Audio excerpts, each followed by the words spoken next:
Vous faites bien de nous renouveler votre confiance, très chers aimables téléspectateurs de Saint-Maltras Télévision, votre chaîne de l'excellence et du professionnalisme, et surtout à votre vitrine politique en République démocratique du Congo, la libre opinion, votre émission qui vous a manqué énormément. Nous revenons pour vous permettre de comprendre les contours de certains discours politiques qui se tiennent, dans quel contexte ça répond, dans quelle logique scientifique, est-ce que c'est vraiment ce qui devrait être fait ou bien c'est de l'apéprisme scientifique qui a été exécuté. Oui, ici nous allons revenir essentiellement sur l'interview du président de la République, Félix Antoine Tshisekedi Tshilombo, accordé à son propre porte-parole, Tina Salama. Est-ce que c'est comme ça que ça devrait se passer? Est-ce qu'il fallait dire que cette interview-là, le chef de l'État était face aux préoccupations de milliers de Congolais? Est-ce que ça se passe dans ce cadre-là? Ou bien Félix Tshisekedi a simplement évité les journalistes de toute tendance de la République démocratique du Congo pour lui poser des vraies questions, des vraies préoccupations qui dérangent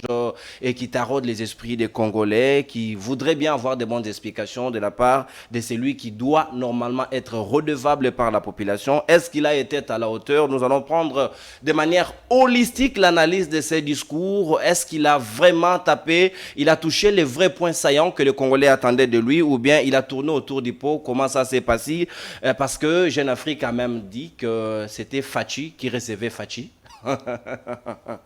Un peu intéressant, et cette interview accordée, nous allons en parler avec un éminent scientifique qui est avec moi sur ces plateaux de Saint-Maltras Télévision. Il s'agit d'India Omar et Force, l'un de au cadre du PPRD, aussi membre du FCC, un des stratégiques communicateurs de la Kabylie, à qui je dis bonjour et bienvenue India Omar et Force. Merci, Nono. Vous allez bien? Oui, très bien. Vous êtes sûr que vous êtes en forme? Très en forme, très requinqué. Très quinqué comme toujours. Malgré les temps, l'usure de temps, vous tenez toujours Non, droit dans les bottes. nous dans la résilience, on ne pleure pas. Mais on m'a appris ceux qui sont au pouvoir sont en train de pleurer. Comment Parce ça? qu'il Les gens qui ont les leviers pleuraient? il manque les gens compétents. Voilà, ils sont en train de se mettre aujourd'hui en train de pleurer. Euh, Parce que la rupture de la coalition FCC-Cash aujourd'hui fait à ce que nos amis qui sont au cash trouvent que ils ont perdu beaucoup de choses. Ils sont bloqués aujourd'hui, ils n'arrivent pas à faire avancer les pays. Ils sont bloqués, oui, d'entrée de jeu. Nous allons ouvrir les balles de cette analyse du discours des chefs de l'État où nous allons prendre tous les aspects des contours de ces discours. Mais bien avant cela, je voudrais bien que vous puissiez placer un mot avec ces guéguerres qui s'installent entre l'Église catholique et le pouvoir en place. Nous avons vu un groupe de gens aller devant la Cour de cassation pour aller déposer une plainte au parquet près de la Cour de cassation pour dire que l'Église catholique a outrepassé les bornes, le pouvoir ne va plus tolérer, il faut cette fois-là les pousser et jusqu'au bout, les traitant même les prélats des troubadours. Je vous prie de bien vouloir regarder avec moi cette vidéo que la réalisation de Claudine Zitalom à la chemise blanche que nous propose et puis on va revenir pour que vous puissiez placer justement dans les impressions. C'est parti. Nous voici devant le parquet près la Cour de cassation. La plainte est là. Nous sommes venus porter plainte contre ces 4 troubadours. Et nous irons avec eux en justice. Il y a le Monseigneur Ambongo, nous avons Fulgence Mutebadu au Katanga, nous avons Abbé Kanda de Mbujimaï et l'abbé Choli. Trop c'est trop, Nana Mal, dans ce pays. Si vous ne connaissez pas la valeur du monde, ces gens-là, ils sont venus pour nous compliquer davantage dans ce pays. Et nous irons avec eux à justice. Là, nous sommes prêts à tout. Que Monseigneur Ambongo se prépare avec ses disciples. Nous allons le pourchasser jusqu'à la fin. Merci beaucoup. Maître Piffer. Que la médiocrité dégage, disait Monseigneur Mosengo d'heureuse mémoire. Est-ce que India Omari, vous êtes fier de la classe politique de ces jours avec ces genres de réactions? Vos impressions? Bon, avant d'aller d'entrée de jeu, je voulais que le président ou le procureur général près la Cour de cassation instruise ses services pour arrêter ces groupes. Parce que c'est de jeter l'opprobre encore une fois sur la Cour de cassation. Un drapeau du pays, porter un drapeau du pays et se mettre en train d'insulter les éminents prélats devant la Cour de cassation. Vous savez, c'est la seule cour qui peut même arrêter les procureurs près de la Cour constitutionnelle. C'est la Cour de cassation. Qui arrête tout le monde, tout le monde. Ça, les gens l'ignorent. Oui, les gens. On dit cassation, c'est lui qui casse. Toute décision. Toute décision. C'est la dernière instance. Mais quand on regarde des choses pareilles, ça jette encore des discrédits sur notre justice. Mais une plainte peut être déposée. C'est normal, c'est un jeu. Mais pas aller se faire filmer devant la Cour de cassation en portant les drapeaux et en insultant. C'est grave, c'est une infraction. Le ministère public, qui a la plénitude de l'action, devrait déjà s'en saisir. Se saisir de ces dossiers. C'est un dossier. Je pourrais comprendre que, au fait, on ne peut pas arriver à ça. C'est vraiment une image du pays. Une image même de la justice que nous sommes en train. Oui, même si l'institution, le président de la République s'attaque à la justice, mais la justice peut se saisir. De deux. Écoutez, je suis diplomate de formation, mais je regrette la procédure. D'abord, je viens d'apprendre aujourd'hui, est-ce que les prélats, les juges naturels... C'est le parquet après la Cour de cassation. Ils sont cour... même dans l'ignorance oui. D'où saisir. Je suis en train de me poser la question. C'est une question. Et j'ai vu même quelqu'un qu'on appelait là juriste, avocat. Avec un problème de français. Oui, il parle de les voies, le go. On l'a dit, les voies légales. Je pourrais comprendre que... Une notion aussi simple. Je pourrais comprendre qu'un internationaliste ou un politologue fasse ce genre d'erreur en termes de langage, mais pas un juriste. Et puis, des circuits avocats. Oui, parce qu'il est supposé qu'il a fait les études des lettres pour devenir, mais pas comme ça. Et je crois le barreau aussi, dont les messieurs, l'avocat là, et les barreaux peuvent aussi s'intéresser du dossier, parce que nous sommes en train de vivre. Deuxièmement, nous sommes en train de vivre. Est-ce que ça donne comme l'impression que nous sommes dans une logique ou dans une justice de deux poids, deux mesures, du moment où Daniel Safou, député national, et Mike Moukeba, député provincial, en ont fait les frais, et pourquoi laisser ces bandits qui veulent se montrer indisciplinés à la place publique? Écoutez, j'ai toujours dit que l'IDPS est une usine d'insulteurs. L'IDPS? Oui. Usine d'insulteurs. Oui. Et ce monsieur... Et il paraît qu'il est cousin et il se permet. C'est lui qui m'avait même insulté à un certain moment, qui disait qu'il était intouchable. Et quand j'ai fait mes petites recherches, je me suis rendu que non, il était cousin, il se permet de tout faire. Voilà ce que nous sommes en train de vivre. Mais je voulais quand même revenir en arrière. Que l'Église catholique, en tant que diplomate, a fait déjà a signé un accord avec l'État congolais depuis 1906. L'Église catholique. L'Église catholique.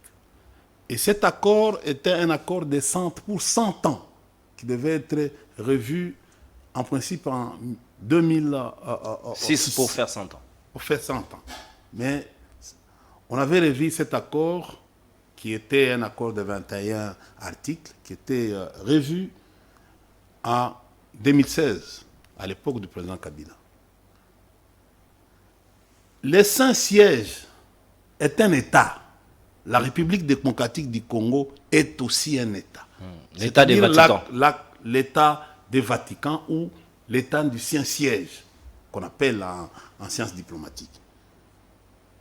Vous savez que non, Monseigneur Ambongo, en sa qualité de conseiller du pape, il est un citoyen de l'État du Vatican, un citoyen de l'État du Saint-Siège. Il est congolais, oui, mais il a un autre statut d'un citoyen, d'un État. Dans les cas de conflit, c'est écrit dans cet accord, au moment où il peut y avoir un conflit, c'est l'accord qui pourrait régler les différends entre les deux États. Tu vois, la différence entre nous et le Saint-Siège, il n'y a pas une république, mais c'est un État.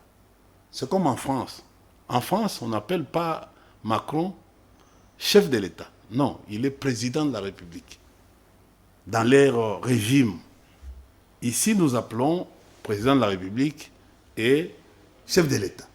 Mais en France, il y a ce qu'on appelle, dans les régimes de travail ou les études des régimes comparés, en France, on appelle président de la République et non chef de l'État. Mais ici, chez nous, on est président de la République et chef de l'État.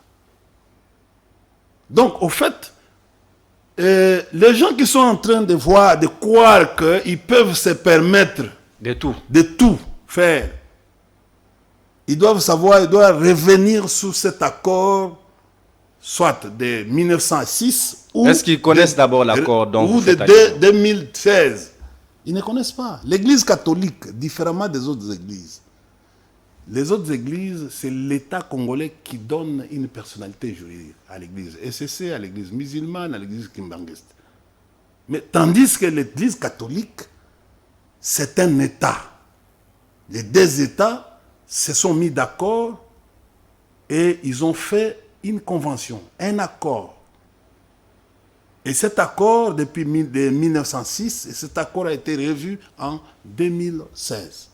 C'était pour 100 ans, malheureusement, on a fait passer 10 ans après. Mais aujourd'hui, il y a beaucoup de choses. Si vous lisez cet accord, vous allez voir, il y a même beaucoup de secrets. C'est comme ça que non, l'Église catholique, là-dedans, pour ceux qui ne connaissent pas, ils font même la politique. Aujourd'hui, tu as un problème, même que moi, j'ai un problème, comme je suis catholique, je peux aller me réfugier à l'annonciature. Vous ne serez pas poursuivi? Je ne serai pas poursuivi.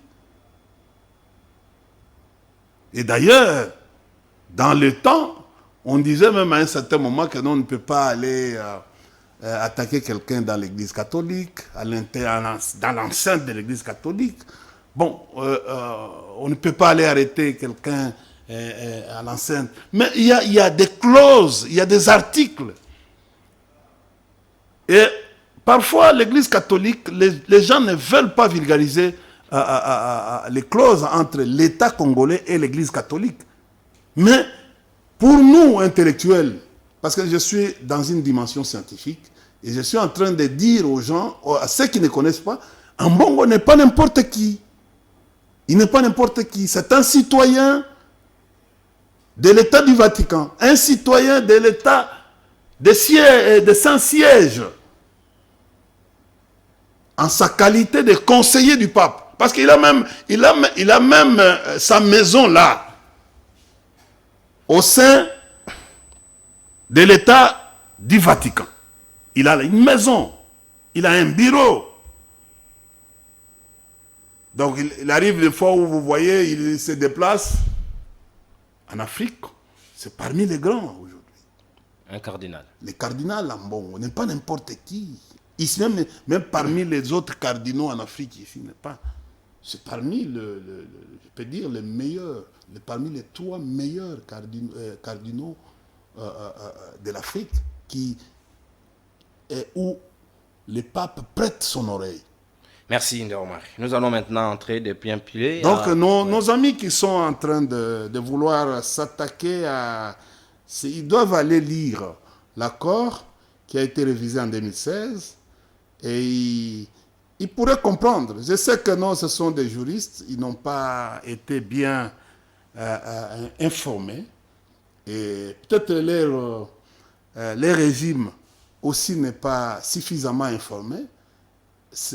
Et puis, des deux, cardinal n'est pas, en fait, son juge naturel n'est pas la Cour de cassation. Merci, India Omari Force. Nous allons maintenant entrer dans notre matière. Je demande à ce que le président de la Cour, au fait, de cassation, un grand frère expérimenté, un grand frère intelligent, avec son équipe, doit peut-être pas donner doit essayer de voir avec le procureur général près de la Cour de cassation, qui est aussi un aîné sage, d'essayer d'instruire les procureurs qui sont au niveau des tribunaux de paix, de s'en charger sur... Merci. Nous n'allons pas nous... C'est fameux monsieur qui s'adonne dans les insultes. Merci beaucoup, India Omar. Nous n'allons pas nous attarder dessus parce qu'il ne mérite pas notre attention. Il faut nous préoccuper des problèmes aussi importants, des problèmes aussi importants que la République démocratique du Congo nous attend. Et pour ça, nous ouvrons le premier chapitre de notre analyse du discours du président de la République. D'abord, on doit circonscrire les cadres scientifiques de cet échange. Vous regardez avec moi, la réalisation nous a aidés. On dit que le président de la République répond aux questions de la population sur la vie nationale. Et aussi, ces questions, il répond devant qui?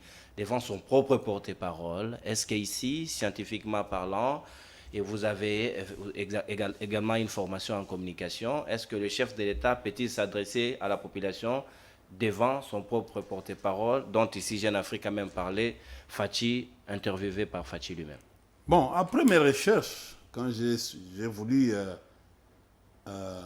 aller pour comprendre, on m'a dit que non, cette interview a eu lieu, a été enregistrée avant le 30 juin. Ouais. C'est une adresse que le chef voulait obtenir pour les 30, uniquement pour le 30 juin par rapport à la santé de la République ou au état des lieux de la République. Un message. D'abord, il y a un problème de fond et de forme. Je vais commencer par les problèmes de forme. Parce qu'en droit, quand la forme est biaisée, tout est biaisé. On n'entre même pas dans les fonds. Dans les fonds. Ici, madame qui a été nommée par ordonnance présidentielle. Tina Salam. C'est un journaliste, mais nommé par le président de la République. Pour être une doublure, c'est-à-dire porte-parole, il doit porter, c'est son image. Il reflète l'image du président de la République. C'est lui, c'est en quelque sorte une autre. Quand on voit le président de la République à travers la manière dont il libère, elle libère pratiquement, elle porte cette information, l'information du président de la République. Vous voyez, il n'est pas porte-parole du gouvernement, elle est porte-parole du président, de la personne, de l'institution, le président de la République. Donc le fait de porter la parole, le fait d'être nommé et que ses effets sont sortis sous les journaux officiels, il doit cesser d'exercer comme journaliste. Comme journaliste. Vous êtes en train de voir aujourd'hui la dame qui est proche de Poutine, quand il cherche à obtenir en fait, une communication entre Poutine et les journalistes, elle ne se trouve pas.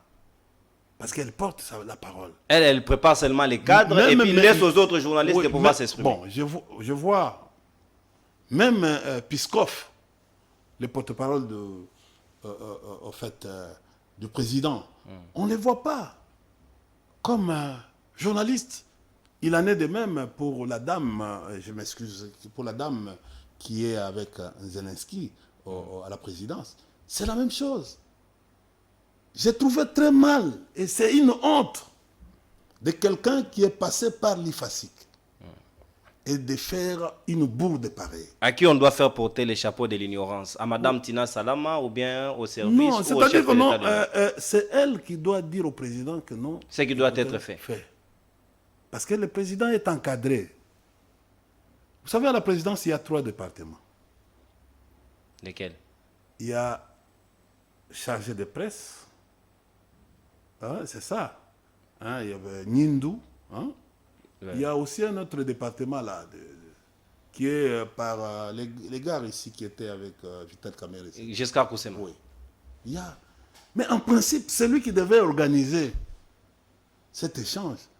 C'est Nindu. Eric Ngin. Et il devait obtenir peut-être, en réunissant quelques organes de presse. Est-ce que c'était pour nous éviter, nous, de poser les vrais problèmes de la population ou bien les chefs de l'État? C'est une histoire bien montée. Et madame voulait peut-être faire sa pub, qu'il est proche du président de la République. Il l'obtient sans qu'il harmonise avec les 2 autres départements de la communication. Il voulait montrer à ses collègues que je suis le plus écouté ici et je suis le plus responsable. Peut-être dans ce cadre de complexe de supériorité. Il voulait montrer que moi, je suis plus écouté que vous. En principe, ce n'est pas elle qui organise ce genre de choses, des interviews. Ça devait être Nindu. Avec l'expérience de Nindu pourrait dire au président que, écoutez, si nous craignons les journalistes, moi je vais chercher quelques journalistes et puis je vais mettre la parole, les questions. Non, on ne met pas la parole dans la bouche des journalistes. Oui, les journalistes, c'est un travail qui se fait en toute liberté. Nous sommes en train de vivre. Nous sommes en train de vivre tous les jours dans vos... On sent que cette question ici a été injectée. Vous sentez dans les interviews que vos ministres font. Et il y a une bourde sur le plan forme. Moi, à sa place, elle devait être derrière les rideaux. Il devait laisser la place à cette organisation, à M. Nindu. Et elle devait s'occuper... Et sur le plan de fond. Elle devait s'occuper sur l'habillage, par exemple, comment le président, les costumes du président, les langages, comment le président peut parler. Les gestuels. Des gestuels, au fait, arranger ce qu'il doit dire, éviter la redondance, des réponses qui peuvent... après avoir compris la période et ce qui se passe à la cité, parce qu'il faut rapporter au président ce qui se dit à la cité, ce que la population sent, et le président devait répondre par rapport... Sur le plan des fonds, il faut y aller au fond. Sur le plan des fonds, il y a un problème. Je vais aller m'atteler sur la première question. Allez-y. Madame Tina pose au président de la République quel est l'impact social, parce que ça c'est la dimension sociale. Quel est l'impact social par rapport à vos actions? C'était la première question. Quel est l'impact social de votre politique par rapport l'impact social par rapport aux actions?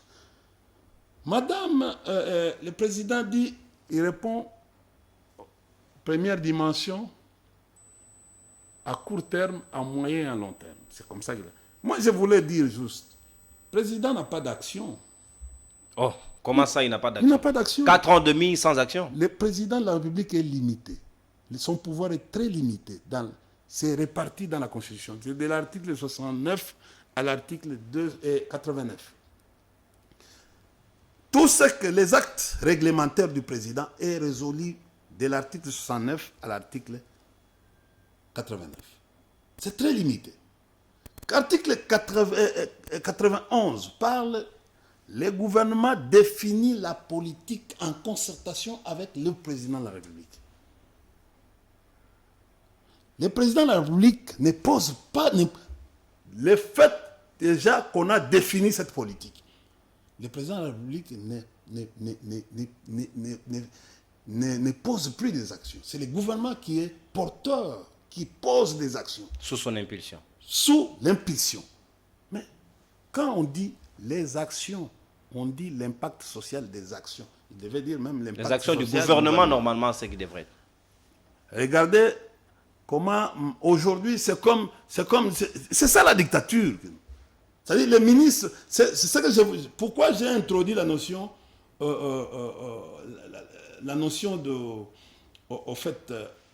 le président français avec les chefs de l'État. Avec les chefs de l'État. C'est ça, là, pour faire la démarcation. Le président ici ne pose pas l'action. Il dit, le même président dit que non, dimension à court terme. C'est-à-dire, lui suppose que non, lui a posé des actions. Ces actions-là, qui doit évaluer à court terme. À court terme, qui va évaluer des actions à court terme. Et quelles sont les actions? Le président dit ceci, que, écoutez, il y a en termes, par exemple, de santé universelle. Aujourd'hui, nos mamans sont en train d'accoucher gratuitement dans les hôpitaux. Non, ma femme a accouché samedi à 16h50. J'ai payé. Moi, j'ai payé. Il dit, les témoignages le président a dit qu'il y a déjà des actions où les femmes qui vont dans les hôpitaux ne payent pas. Je me suis interrogé hier. Je suis allé à Kabé à Kamwanga pour poser cette question. J'ai appelé mes cousins, mes frères qui sont là-bas. Ils m'ont dit non, ça se paye ici, dans les hôpitaux, partout. À Kabé à Kamwanga. Partout. Toi-même, tu viens de rassurer. Ouais, moi, je suis un témoignage vrai. Ouais. Réel. Et je me suis dit, mais pourquoi les conseillers du président de la République ne lui ont pas dit que non, cette action n'existe pas sur le terrain? Peut-être que c'est au niveau de la conception, ça il faut les lui concéder. Mais c'est ce qu'on peut appeler dimension. Parce que dimension signifie quoi? Ce sont les mesures qui ont été, des mesures exécutées. Ça s'appelle dimension. Messieurs, vous êtes là. Depuis que le président Tshisekedi est arrivé au pouvoir, il préside les réunions du gouvernement. Quelles sont les mesures qui ont impacté, les mesures gouvernementales, donc au Conseil des ministres, toutes les grandes mesures qui sortent du Conseil des ministres? Quelle est la mesure qui a impacté à la vie sociale de notre peuple? Lui-même a reconnu, il a dit que la gratuité de l'enseignement, c'est l'une des actions phares qu'il a mises en place, qu'il est fier aujourd'hui, qu'il y ait 5 millions d'enfants qui ont accès à l'école. Je suis en train d'aller petit à petit pour essayer. D'abord, nous sommes tombés d'accord que non, l'accouchement n'est pas gratuit. Non, ça, je ne sais pas. De ce qui me concerne, en tout cas, ce n'est pas gratuit. Nous sommes tombés sur la province de Kinshasa, que l'accouchement n'est pas gratuit. Enfant-mère, c'est ce qu'il a expliqué. Ce n'est pas gratuit. Deuxièmement, tu parles de la gratuité. Lui-même reconnaît que non, il n'est pas satisfait des petits satisfaits qui se passent au niveau de la gratuité de l'enseignement. Il reconnaît, il dit, certes, il y a des difficultés. Il reconnaît que non, dans son bilan, il y a des difficultés. Ça ne vient pas de moi, c'est lui-même. Mais allons sur le plan. Quel est l'enfant qui n'a pas payé les minéral sur toute l'étendue de la province ville de Kinshasa? Parce que les enfants, mes enfants, mon enfant, bon, je peux parler de mes enfants parce qu'il y a des cousins aussi. Mais les enfants de mes soeurs, tout ça. Ils étudient dans les privés ou bien dans les écoles officielles? Les écoles officielles. Tous ont payé l'argent pour aller participer à Tenafep. Ouais, ça l'État a fixé. Donc on parle de la gratuité, en même temps, on fixe quand même les frais pour les Tenafep. Donc l'État veut avoir quelque chose. Ça c'est quand même intéressant. C'était un point important. Ouais. Nous avions essayé de faire l'inspection.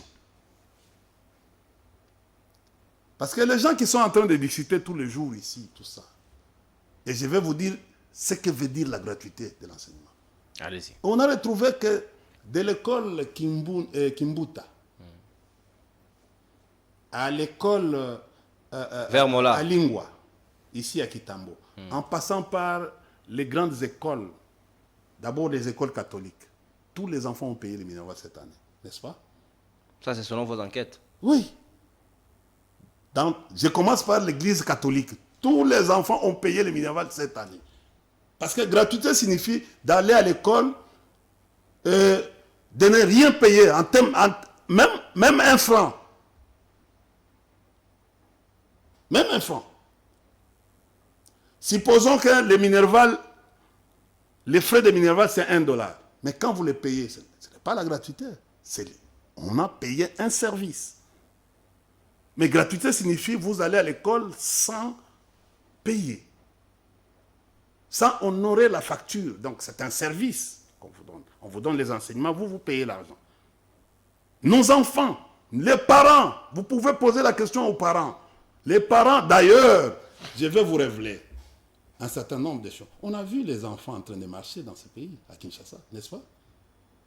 Parce qu'il y avait des grèves d'enseignants qui les élèves ont à marché. cause d'argent. Ils ont trouvé un compromis à cause de ça. Les enfants sont partis même au ministère. Rappelez-vous, faire un sit-in. Nous ne sommes pas au Congo-Brazzaville, nous sommes en République démocratique du Congo. Et la gratuité, enfin, la définition de la gratuité, selon nous, parce que la gratuité, c'est notre conception. Vous êtes des idéalistes, vous n'avez laissé que la gratuité sur le plan des textes. Non, et Félix Tshisekedi est venu pour la matérialisation de cet article 43 de la Constitution. Ça, vous devez reconnaître. Nous avons commencé la gratuité techniquement. Nous avons dit que ça va aller d'escalier en escalier. C'est progressif. Une gratuité progressive pour prendre en compte beaucoup de critères. Parce que la gratuité, c'est quoi? C'est l'efficacité de l'enfant. Parce que la gratuité est uniquement au niveau de l'école primaire. C'est ce que la Constitution dit. Nous, on voulait quoi? Que l'enfant ait une base solide. Dès qu'il quitte l'école primaire, il a une base solide. La gratuité ne signifie pas seulement de ne pas payer. Non, la gratuité signifie on ne paye pas, mais on va dans une école où on peut retrouver une classe de 35, selon les critères de l'INEOSO, 35 personnes, où l'enseignement est capable, l'enseignant ou les Dans enseignants... votre logique, ça allait nous prendre un siècle. C'est pourquoi il est pragmatique, il a voulu aller et corriger pendant. Mais ça a répondu à quoi? À quels critères? Parce que l'efficacité, il n'y a pas d'efficacité. Notre président est allé en Europe pour s'attaquer aux enseignants. Il n'avait pas de niveau. Donc, il s'est rendu compte qu'avec cette manière-là de programmer cette gratuité, il n'y a pas un satisfait, il n'y a pas un résultat escompté que les gens pourraient attendre de la gratuité.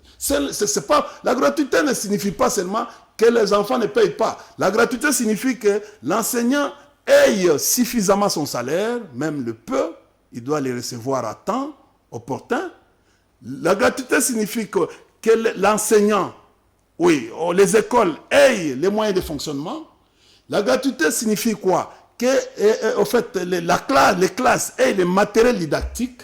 La gratuité signifie quoi? On voit l'épanouissement de l'enfant. Pour que le pays, un jour, que ces enfants que nous sommes en train de préparer aussi, deviennent des adultes, comme disait Jean-Jacques Rousseau. Des gens responsables. Des gens capables d'aider la société. C'est ça la définition de la gratuité. Mais ce que nous sommes en train de vivre aujourd'hui, ce n'est pas la gratuité parce que les gens continuent à payer. Et vous appelez ça quoi? Parce que lui, il parle de la gratuité. Vous, quand vous nous sommes dans la même... Bon, en fait, ça, ce sont des discours politiques. Je viens de te prouver tout à l'heure que notre Afrique a été faite. Tu viens de te rendre compte avec moi. Moi, je ne parle, je ne viens... Ça, c'est la réelle politique. Je parle de la réelle politique. Basée sur les factuels. Basé sur des faits.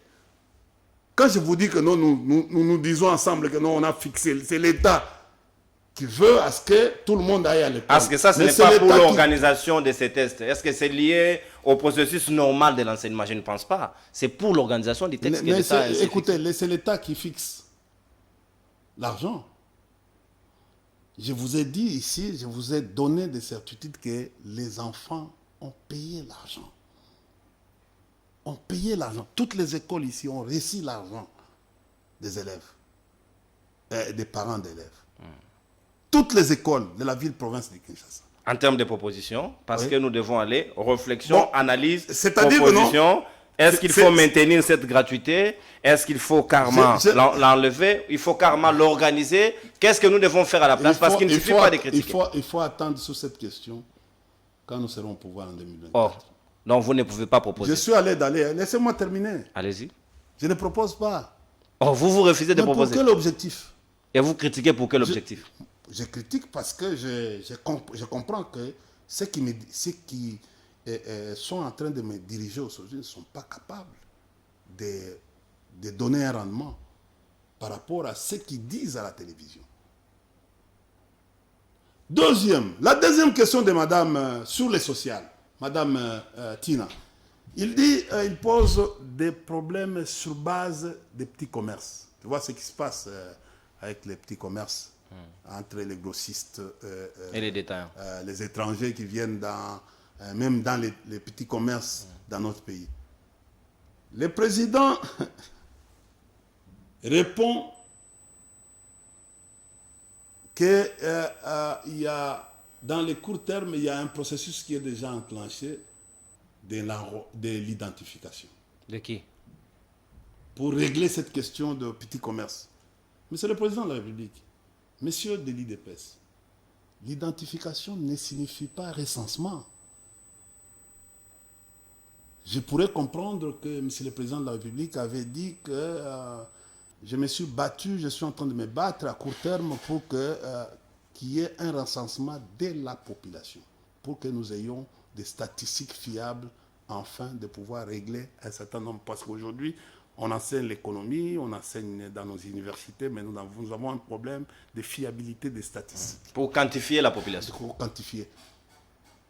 Mais c'est le délit d'épaisse, il ne faut pas que nous confondions l'identification. L'identification, c'est la reconnaissance comme Congolais. C'est un processus commun. Mais recensement, c'est un processus scientifique pour évaluer. Et pour l'identification, c'est uniquement les Congolais. On identifie les Congolais qui sont des nationaux. Mais les recensements, on identifie le peuple. Donc, en fait, on identifie et même les étrangers qui vivent sur les sols congolais. Les Congolais et les non-Congolais, et les étrangers. Pour qu'on sache effectivement, c'est ce qu'on appelle le dénombrement détaillé, dénombrement de la population dans un lieu. C'est ça. Je pourrais comprendre que M. le Président avait dit que nous sommes dans un processus de recensement. Or, le recensement n'a pas encore commencé. Même le processus de l'identification lui-même ici n'a pas encore. L'ONIP lui a envoyé une carte d'identité. Ça, vous n'allez pas nier, le travail a commencé. Vous n'avez pas vu? Mais je continue à attendre la loi qui devait être fixée au niveau, qui devait être débattue, la loi sur l'identification qui devait être débattue au niveau de l'Assemblée nationale. Mais si la loi n'est-elle pas prête, nous avons un décret qui doivent être revus et qui, en fait, par l'Assemblée nationale, par les législateurs. Donc vous voulez dire que le chef de l'État a reçu sa carte en violation des textes existants? Parce que la loi n'est pas encore là. On ne peut pas recevoir sa carte sans passer par le processus d'identification, monsieur. Comment il est arrivé à avoir seul sa carte d'identité? Et que moi, je n'ai pas. Le processus d'identification n'est pas encore. Et ici, Mme Salamatina avait posé une question uniquement pour comment on peut régler la question des petits commerces. Et l'identification vient faire quoi dans la question qu'il a posée au président. Ce n'est pas une digression, sûrement. Mais je ne sais pas. Moi, je suis en train de me poser la question. Nous posons. Pourquoi? Parce que, vous savez, je vous ai dit tout à l'heure ici, si véritablement, c'était une interview, mais toi-même, tu viens de dire ici, ce n'est pas une interview, mais c'est une adresse. Mais si à la nation. Mais si c'est une adresse qui a été prévue à la nation, le président devait se conformer à la Constitution, à son article 77, qui dit que toute adresse à la nation, oui, doit se conformer à ça. C'est-à-dire le message à la nation et doit se conformer à un certain nombre de critères. C'est-à-dire, il doit prononcer ces messages, soit au niveau du Congrès, en réunissant les deux chambres. L'État de la nation. Oui, en réunissant les deux chambres, et il peut même, soit c'est lui-même qui va adresser ces messages, soit par son délégué. Et cela n'appelle pas... Est-ce que changer la forme ou le format de ces discours... Et cela n'appelle pas un débat. Viole l'article 77. Attendez, et cela n'appelle pas un débat. L'article, l'alinéa 3, dit ceci que le message est fait une seule fois l'an. Et une seule fois l'an. Et dans les cadres. Et là, ça deviendra un discours sur l'état de la nation. Comme il a schématisé là, tel point, tel secteur, tel secteur, tel secteur. Ça devient discours sur l'état de la nation. Et discours sur l'état de la nation ne peut que se faire au Congrès. Est-ce que le président, si c'est un message à adresser à la nation, est-ce que le président n'a pas violé la Constitution? Mais vous savez les conséquences. Si le président de la République viole la Constitution, mais c'est ça. Vous savez les conséquences. Vous nous dites... c'est qualifié de haute trahison. Il doit être déféré devant la Cour constitutionnelle. Comme tu le dis, c'est une adresse à la nation. Si tu confirmes que c'était une adresse à la nation. Je ne confirme pas. Moi, je suis en train de vous poser des questions. Comment vous voulez me faire habiller que je suis en train de confirmer? Allez-y. Si c'était une interview, on peut comprendre. Mais si c'était un message ou une adresse à la nation, comme le dit l'article 77, je dirais que non, le président a violé la Constitution. Et s'il viole? Il a violé la procédure. Et s'il viole? L'article, oui, et s'il viole? Mais écoutez, les procureurs de la Cour constitutionnelle, c'est ici où ils devaient se saisir rapidement. Parce que l'article 69 dit que celui qui veille au respect, il veille au respect de la Constitution et des lois du pays. C'est lui, il est garant de l'indépendance nationale. Les gens pensent que non. Beaucoup de gens font des fautes par rapport à ça. Il n'est pas, il est garant de la nation. Non, il est garant de l'indépendance nationale. C'est ce que dit la Constitution. Je voulais rentrer de ce que le président a dit. Le président parle de tracasseries sur en fait, toujours économie, sur le chapitre de l'économie. Il parle. La question lui a été posée sur les barrières qui se passent, les barrières qui sont érigées dans la RN, donc la nationale numéro 1 ou dans la RN2. Tu vois, il y a des tracasseries aujourd'hui qui font à ce que les denrées de première nécessité posent problème au niveau de la hausse des prix sur les marchés de consommation.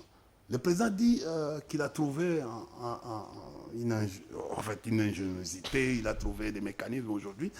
Il est déjà en train de mettre les drones.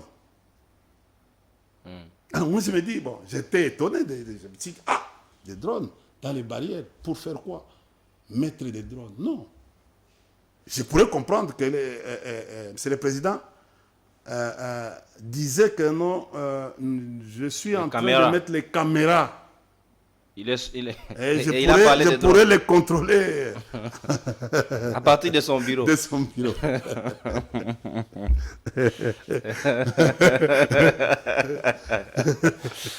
Donc, voilà, cette interview aujourd'hui fait polémique. Ça, Et où c'est l'impact. en sommes-nous déjà avec les drones placés à l'est du pays là-bas? Déjà, nous n'avons pas de suite. Hein. Nous apprenons Jean-Pierre Bemba qui vient dans le conseil des ministres et dire on a vu le Rwanda, l'armée rwandaise venir renforcer la position de M23 à Kibumba, ainsi de suite. Comment ça se passe avec ces drones? Quand je vais arriver au niveau, à la question de la défense et sécurité, allez-y, oui. Je voulais aller rapidement sur allez-y. Nous sommes en train de nous mettre d'accord que la dimension à court terme aujourd'hui, pour moi, il n'y a rien. Il n'y a rien qui a marché sur cette dimension, à court terme. En dehors, aujourd'hui, le président, je dis bravo au président de la République, bravo pour une seule action initiée par lui et qui a été livrée comme ouvrage. C'est sa maison, dans la maison, le palais présidentiel qu'on appelle Jérusalem. À la cité de l'OIA. C'est parmi les premiers projets que lui a initiés. Il y avait 2 projets. Il a initié les projets. Est-ce que ça, ce n'est pas de la mauvaise foi de votre part? Parce que je peux vous en citer ici les quelques Laissez-moi terminer. Laissez-moi vous opposer les moyens, parce que vous risquerez aussi de... C'est lui-même qui a cité. Non, moi, je vous en cite d'autres. Ouais. Parce que nous devons aussi être logiques dans notre manière de présenter les choses. Il a réhabilité l'hôpital de Camp Tchatch. Il a remis la clé. Il a réhabilité l'école militaire de Camp Tchatch. En face de l'orphelinat, Maman Passa, toujours au Camp Tchatch. Ça, vous pouvez reconnaître. Je peux aller. Allez-y. Je peux aller. Allez-y. Combien de gens vont là-bas? Les familles des militaires. Je dis combien en termes de statistiques. Quand je vous ai dit tout à l'heure ici, le président, je suis rentré dans la Constitution, que lui n'a pas d'action. C'est le gouvernement. Nous sommes tombés d'accord. En termes statistiques, nous avons plus de 120 millions de population aujourd'hui. Nous avons, je ne vais pas aller dans les camps militaires pour citer. Je ne sais pas quelqu'un qui est blessé, qui quitte Camp Kokolo pour aller se faire soigner au Camp Tchatchi. Parce que la construction de l'hôpital Camp Tchatchi, c'était uniquement pour la garde républicaine à l'époque du maréchal Mobutu.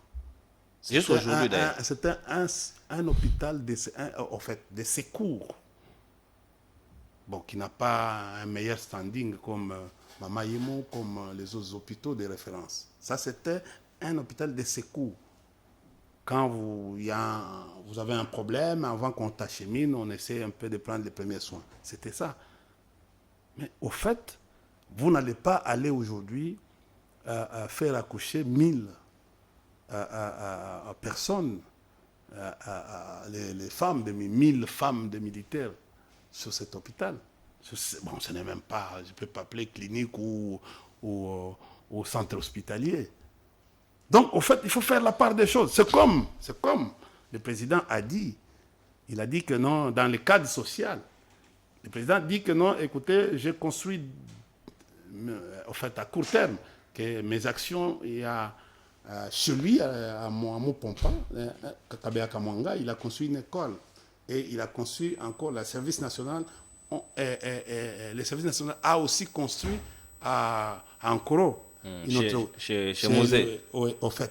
C'est avec quelle capacité d'accueil? Parce qu'il faut toujours... Mais quand même, c'est quelque chose qui est fait. Parce que les 18 ans que vous avez fait, vous n'avez pas construit Ankoro, monsieur Ndiaomari. Reconnaissez quand même qu'il vient, il rentre dans le village de Mosé, il construit quand même une école qui prend en charge des enfants. Une école coûte $60 000. Une seule école. Que vous n'avez pas fait. Mais attendez. Une seule école coûte $60 000.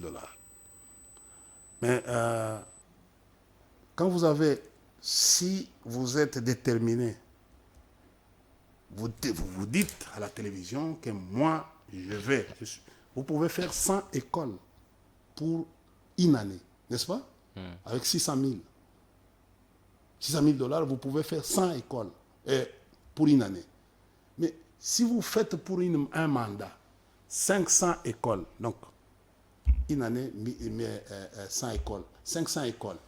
Vous répartissez ça en 145. Vous avez, par exemple, dans un territoire, vous avez 3 écoles. Donc, il avait les possibilités de faire 3 écoles Par territoire. par territoire à la fin de son mandat. Pour donner un exemple, pour donner une leçon aux gestionnaires passés. Mais je suis curieux aujourd'hui, l'alternance pacifique ou politique a produit uniquement des écoles. Durant 5 ans. Tu vois, c'est mieux de venir à la télévision pour venir critiquer, mais gérer, c'est aussi quelque chose de différent. Vous savez, je viens de vous dire, regardez comment je suis en train de faire des simulations scientifiques, comme scientifique. J'ai dit, bon, l'école, c'est 60 000. Et d'ailleurs, en brousse, là, les travailleurs, on peut venir vous aider facilement, même avec des briques cuites. Comme moi, je sais comment les choses se passent parce que j'ai dirigé les parcs. Nous avons, les parcs, par exemple, avec les parcs de Virunga, nous avons construit des écoles. Avec la BSECO, nous avons construit des écoles de l'autre côté. Et je sais comment on les fait à moindre frais s'il y a une volonté. Mais s'il y avait une volonté, le président devait produire par territoire 3 ou 4, même 10 écoles pour faire valoir, pour montrer aux autres que non, voilà, je suis déterminé à faire changer les pays. Parce que l'alternance, c'était pour les changements. C'est pour faire la différence entre la gestion passée avec la gestion actuelle. Mais aujourd'hui, tu viens de me poser la question. Vous n'avez pas fait. Nous n'avons pas fait. Voilà pourquoi nous avons été sanctionnés en 2018. Ça, c'est quand même logique de reconnaître. Oui, mais c'est ce que vous êtes en train de dire. Je suis dans votre... Ce n'est pas ce que j'ai dit, c'est ce qui se constate. Et vous reconnaissez ici. Non, moi j'ai dit ceci. Je suis scientifique en train de faire... je pratique une méthode qu'on appelle la méthode dialectique. Vous estimez que nous n'avons rien fait. Parce qu'aujourd'hui, quand vous érigez un pont routier, vous avez trouvé une route. Vos mouroirs ici qui sont parsemés ici, qui font tuer beaucoup de gens ici, vous appelez... les huevos. Non, vous appelez saut des moutons. Vous appelez ça mouroir. Ça fait tuer les gens. La route, c'est aussi une architecture. C'est aussi, en fait, des arts. L'art. On ne va pas s'étarder sur cet aspect. Attendez. On a beaucoup d'aspects à en tenir en compte. Parce que... Attendez, en matière d'urbanisation, on embellit la ville. Mais on ne peut pas embellir la ville avec ce que nous sommes en train de voir. Ce que nous avons vu avec les sauts des moutons. Merci, qui sont aujourd'hui, qui présentent des trous et des fissures. Merci, après combien d'années? Et pour vous montrer que non, vous arrivez à la surfacturation. Ce que je vous ai dit, je suis très content. La seule œuvre qui a prouvé de respecter le président de la République, c'est de voir qu'il a construit le palais présidentiel, qui n'est pas son palais à lui, c'est un palais pour l'État congolais. L'État congolais. Mais même si ce palais a été surfacturé à hauteur de plus de 181 millions de dollars. Pour un logis d'une seule personne. Mais j'ai dit bravo. Parce que c'est pour la République. Il a quand même épargné l'État à continuer à payer cette facture-là pourrait aider dans la gibecière ou dans la bagatelle de la gratuité de l'enseignement. Merci, Indio. Merci, la gratuité de l'enseignement ne marche pas. Merci, Indio Omari. Maintenant, donc, en fait, vous allez revenir sur cet aspect. Je voulais vraiment que l'on soit méthodologique parce que nous n'avons que 1h30. Il nous reste pratiquement 40 minutes. Nous devons bien gérer notre temps. Nous parlions de cet aspect de l'économie parce que quand on va en finir, on va prendre l'aspect de la justice, que nous avons une vidéo que je vais vous proposer tout à l'heure. L'économie congolaise demeure chancelante et aussi extravertie. Les Congolais, en tout cas, surtout les panels de la ménagère, rien n'échange pratiquement. Ça ne va pas avec la flambée des dollars, la dépréciation monétaire sur les marchés. Aujourd'hui, $1 équivaut à 2500,5. En d'autres endroits, vous avez 2600 pratiquement.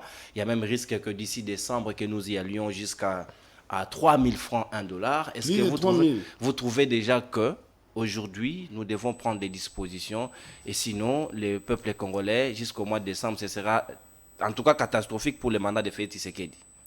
Bon, je suis logique avec moi-même. Je suis en train de critiquer, d'analyser et puis montrer sur cette interview du président. C'est terrible un pays comme nous. Nous sommes restés presque 2 ans sans ministre de l'économie.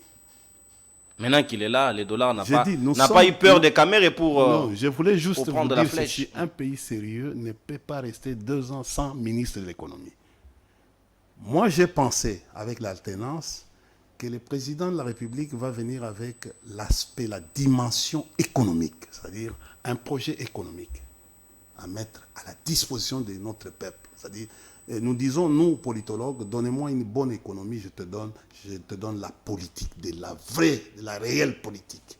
Et la politique va influer sur le social. Tu vois, ce n'est pas la politique, non.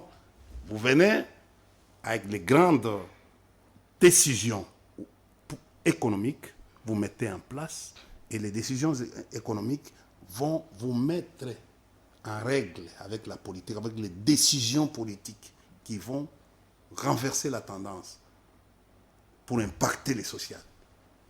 C'est peut-être ça ma vision et nous allons le partager avec les amis, que nous sommes en train de faire un grand travail aujourd'hui pour faire consommer ça, la nouvelle politique qu'on va faire consommer à notre peuple. Parce que nous sommes en train d'envisager un pardon, une réconciliation, aller des fonds en comble avec la question sécuritaire pour ramener le pays vers la reconstruction, enfin d'aller vers le développement. Qu'est-ce qui peut justifier le fait qu'aujourd'hui nous ayons un budget de 16 milliards, mais avec un dollar non maîtrisé? Qu'est-ce qui se passe? Le problème aujourd'hui, c'est la vision économique qui n'existe pas. Et nous sommes restés pendant beaucoup de temps ici sans une feuille de route ou la lettre des politiques. Les ministres qui arrivent, ils se contentent à leur ventre, ils se contentent au ventre de leur, comme on dit, peuple d'abord, le ventre d'abord, aujourd'hui, la famille d'abord. J'étais content du fait que non, j'ai retrouvé mon vieux, que j'aime beaucoup, Vital, mais je vous avais dit ici, le moment est crucial, il ne saura pas diriger ce ministère, les méga ministères, un ministère transversal, il ne saura pas. De la même manière que je vous avais dit avec mon vieux qu'on ne va pas les respecter. Malgré qu'il sera ministre de la Défense, il sera bloqué par les mécanismes. Et aujourd'hui, le vieux Caméré est bloqué. Parce que, vous savez, ce ministère-là, il faut d'abord avoir des moyens pour ramener le pays à la production locale. Donc une production locale. Il faut produire pour essayer de juguler la crise aujourd'hui financière. Tant qu'on ne produira pas, il y aura inflation, il y aura dépréciation qui vont nous amener à des inflations que nous sommes en train de vivre aujourd'hui. Votre histoire de budget là de 16 milliards, c'est une aventure. Vous ne pouvez pas applaudir. Je vais aller. Vous avez laissé un budget de 4,5 milliards, on vous ramène jusqu'à 16 milliards en moins de 5 ans. Vous dites que c'est fantaisiste? Oui, au fait, le budget de 3 milliards, monsieur, cher ami, aujourd'hui, la Banque mondiale nous a prouvé que c'est chimérique. On est en difficulté aujourd'hui. Les secteurs, en fait, mobilisateurs des recettes, des régies financières ont des problèmes pour aller même à 20% des recettes mensuelles ici. Vous êtes au courant de ça, que la DGI n'est pas performante en termes de mobilisation des recettes. Le moment devient plus difficile aujourd'hui, surtout avec la fuite des capitaux aujourd'hui.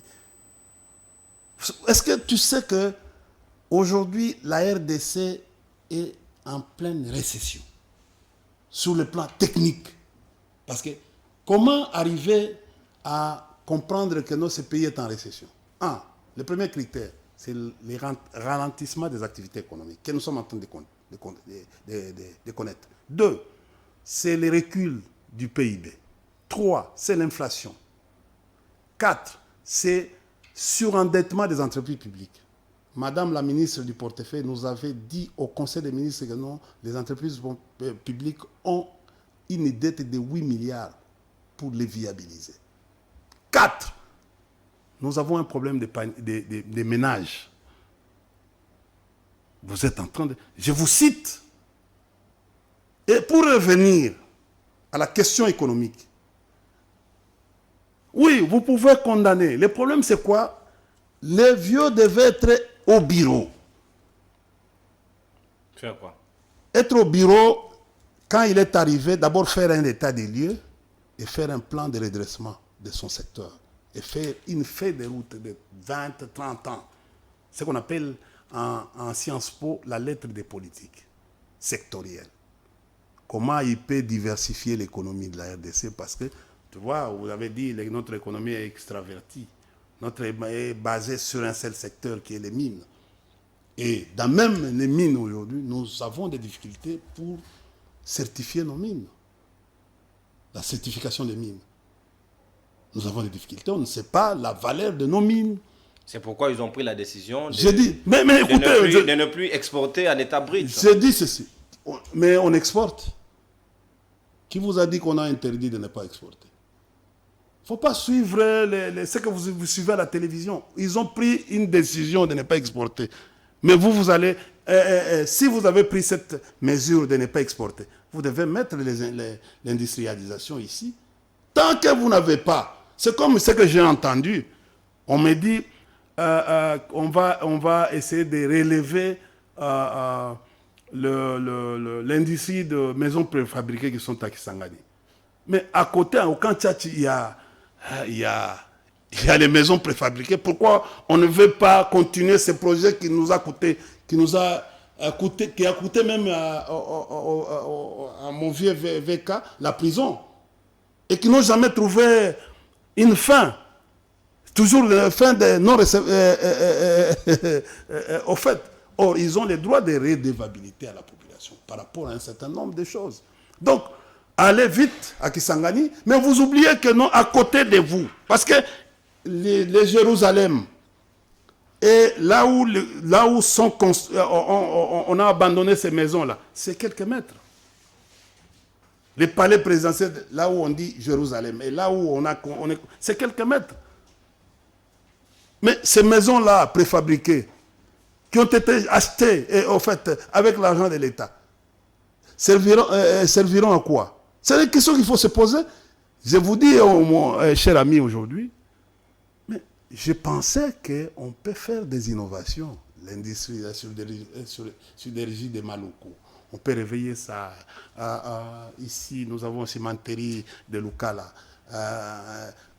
Les palmeraies au fait, au niveau de Bandundu. Ce sont des choses, ce sont des initiatives. Il ne suffit pas d'aller parler à la télévision, ce sont des initiatives qu'on devait prendre. Mais si vous aviez fait tout ça, et ils auront passé à autre chose, vous n'avez pas fait, vous avez laissé tout en chantier. J'ai dit, non, nous avons fait. Cher ami, diriger ce pays pendant 18 ans en pleine guerre. Kabila a dirigé ce pays en pleine guerre. Au même moment, il était en face d'une guerre où notre armée était en train de monter. Il fallait d'abord former l'armée, construire, excusez, c'est ça la phrase, construire l'armée. C'est pas facile. Au même moment, tu sais, Kabila a fait beaucoup de choses. Acheter les armes, c'est Kabila. S'il faut aller dans ces mécanismes, combien d'armes qui ont été achetées? Vous savez pourquoi on n'arrive pas à faire des défilés militaires dans ce pays? C'est parce qu'on n'a rien. Tu n'as pas vu l'entraînement de parachutistes commando au Conseil? Il y a des avions qui sont venus, selon le ministre de la Défense. J'ai dit en Ukraine. Je n'ai pas encore vu les parachutistes en train de faire. Moi, je vis, ils se sont entraînés au Conseil de J'ai dit les parachutistes en Ukraine, c'est en pleine guerre. Ils ne sont pas utilisés. Ce sont des anciennes pratiques du temps. La guerre a une autre forme aujourd'hui. Toi, tu suis sur tous les jours. Quand tu vas au LCI, suivez. Il y a des chaînes où tu peux être Al Jazeera. Suivez ce qui se passe en Ukraine. Suivez ce qui se passe en Ukraine. Et vous allez vous rendre compte. Et d'ailleurs, vous pouvez même être fâché du fait que non, pourquoi la communauté internationale s'intéresse à l'Ukraine au moment où nous aussi. Mais ça, c'est la même armée que vous vantez ici, que vous avez laissée. Pourquoi ces mêmes militaires-là ne donnent pas de bons conseils au président de la République? Parce qu'il a aussi des conseillers militaires. Il y a la maison militaire qui existe là pour lui dire quel type d'armes acheter. Parce qu'aujourd'hui, même le régime de notification n'existe plus, India Omar. Je n'entre pas trop dans cette matière purement stratégique.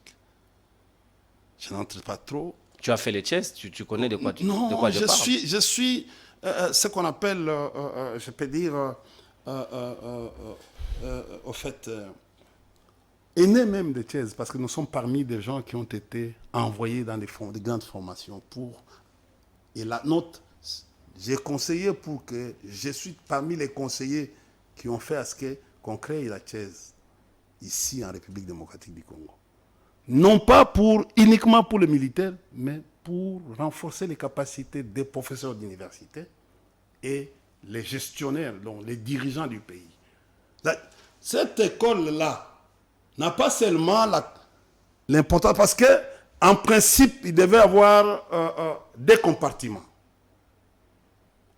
L'analyse stratégique et l'analyse opérationnelle, avec ceux qui doivent aller étudier la cartographie, les études de guerre là-bas, c'est-à-dire la stratégie dans les théâtres des opérations.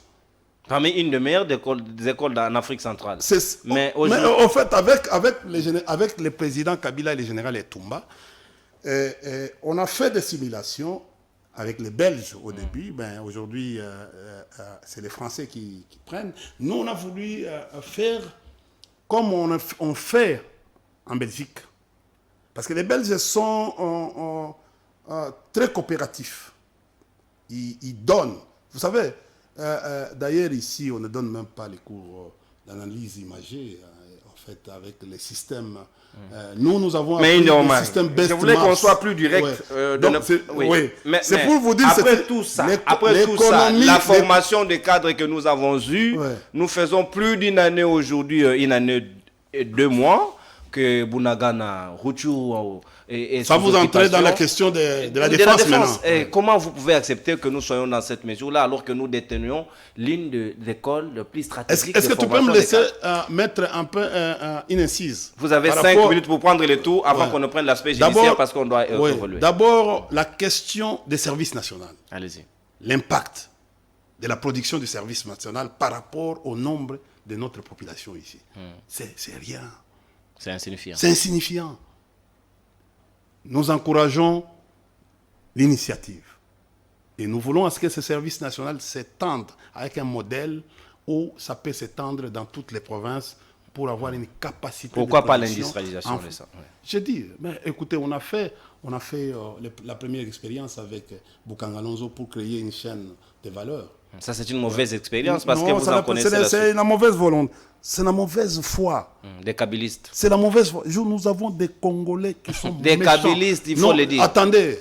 Écoutez, laissez-moi. À évoluer. Qu'est-ce que tu appelles kabbyliste? Vous êtes mal à l'aise? Un inconscient, vous vous appelez kabbyliste. C'est qui cet inconscient? J'ai dit, mais tous ces gens-là qui sont allés se verser dans l'union secrète. Non, Matata Ponyo n'est pas dans l'union secrète. J'ai dit, sacrée. attendez. C'est lui qui était le premier ministre. Tu sais, non, c'est du n'importe quoi.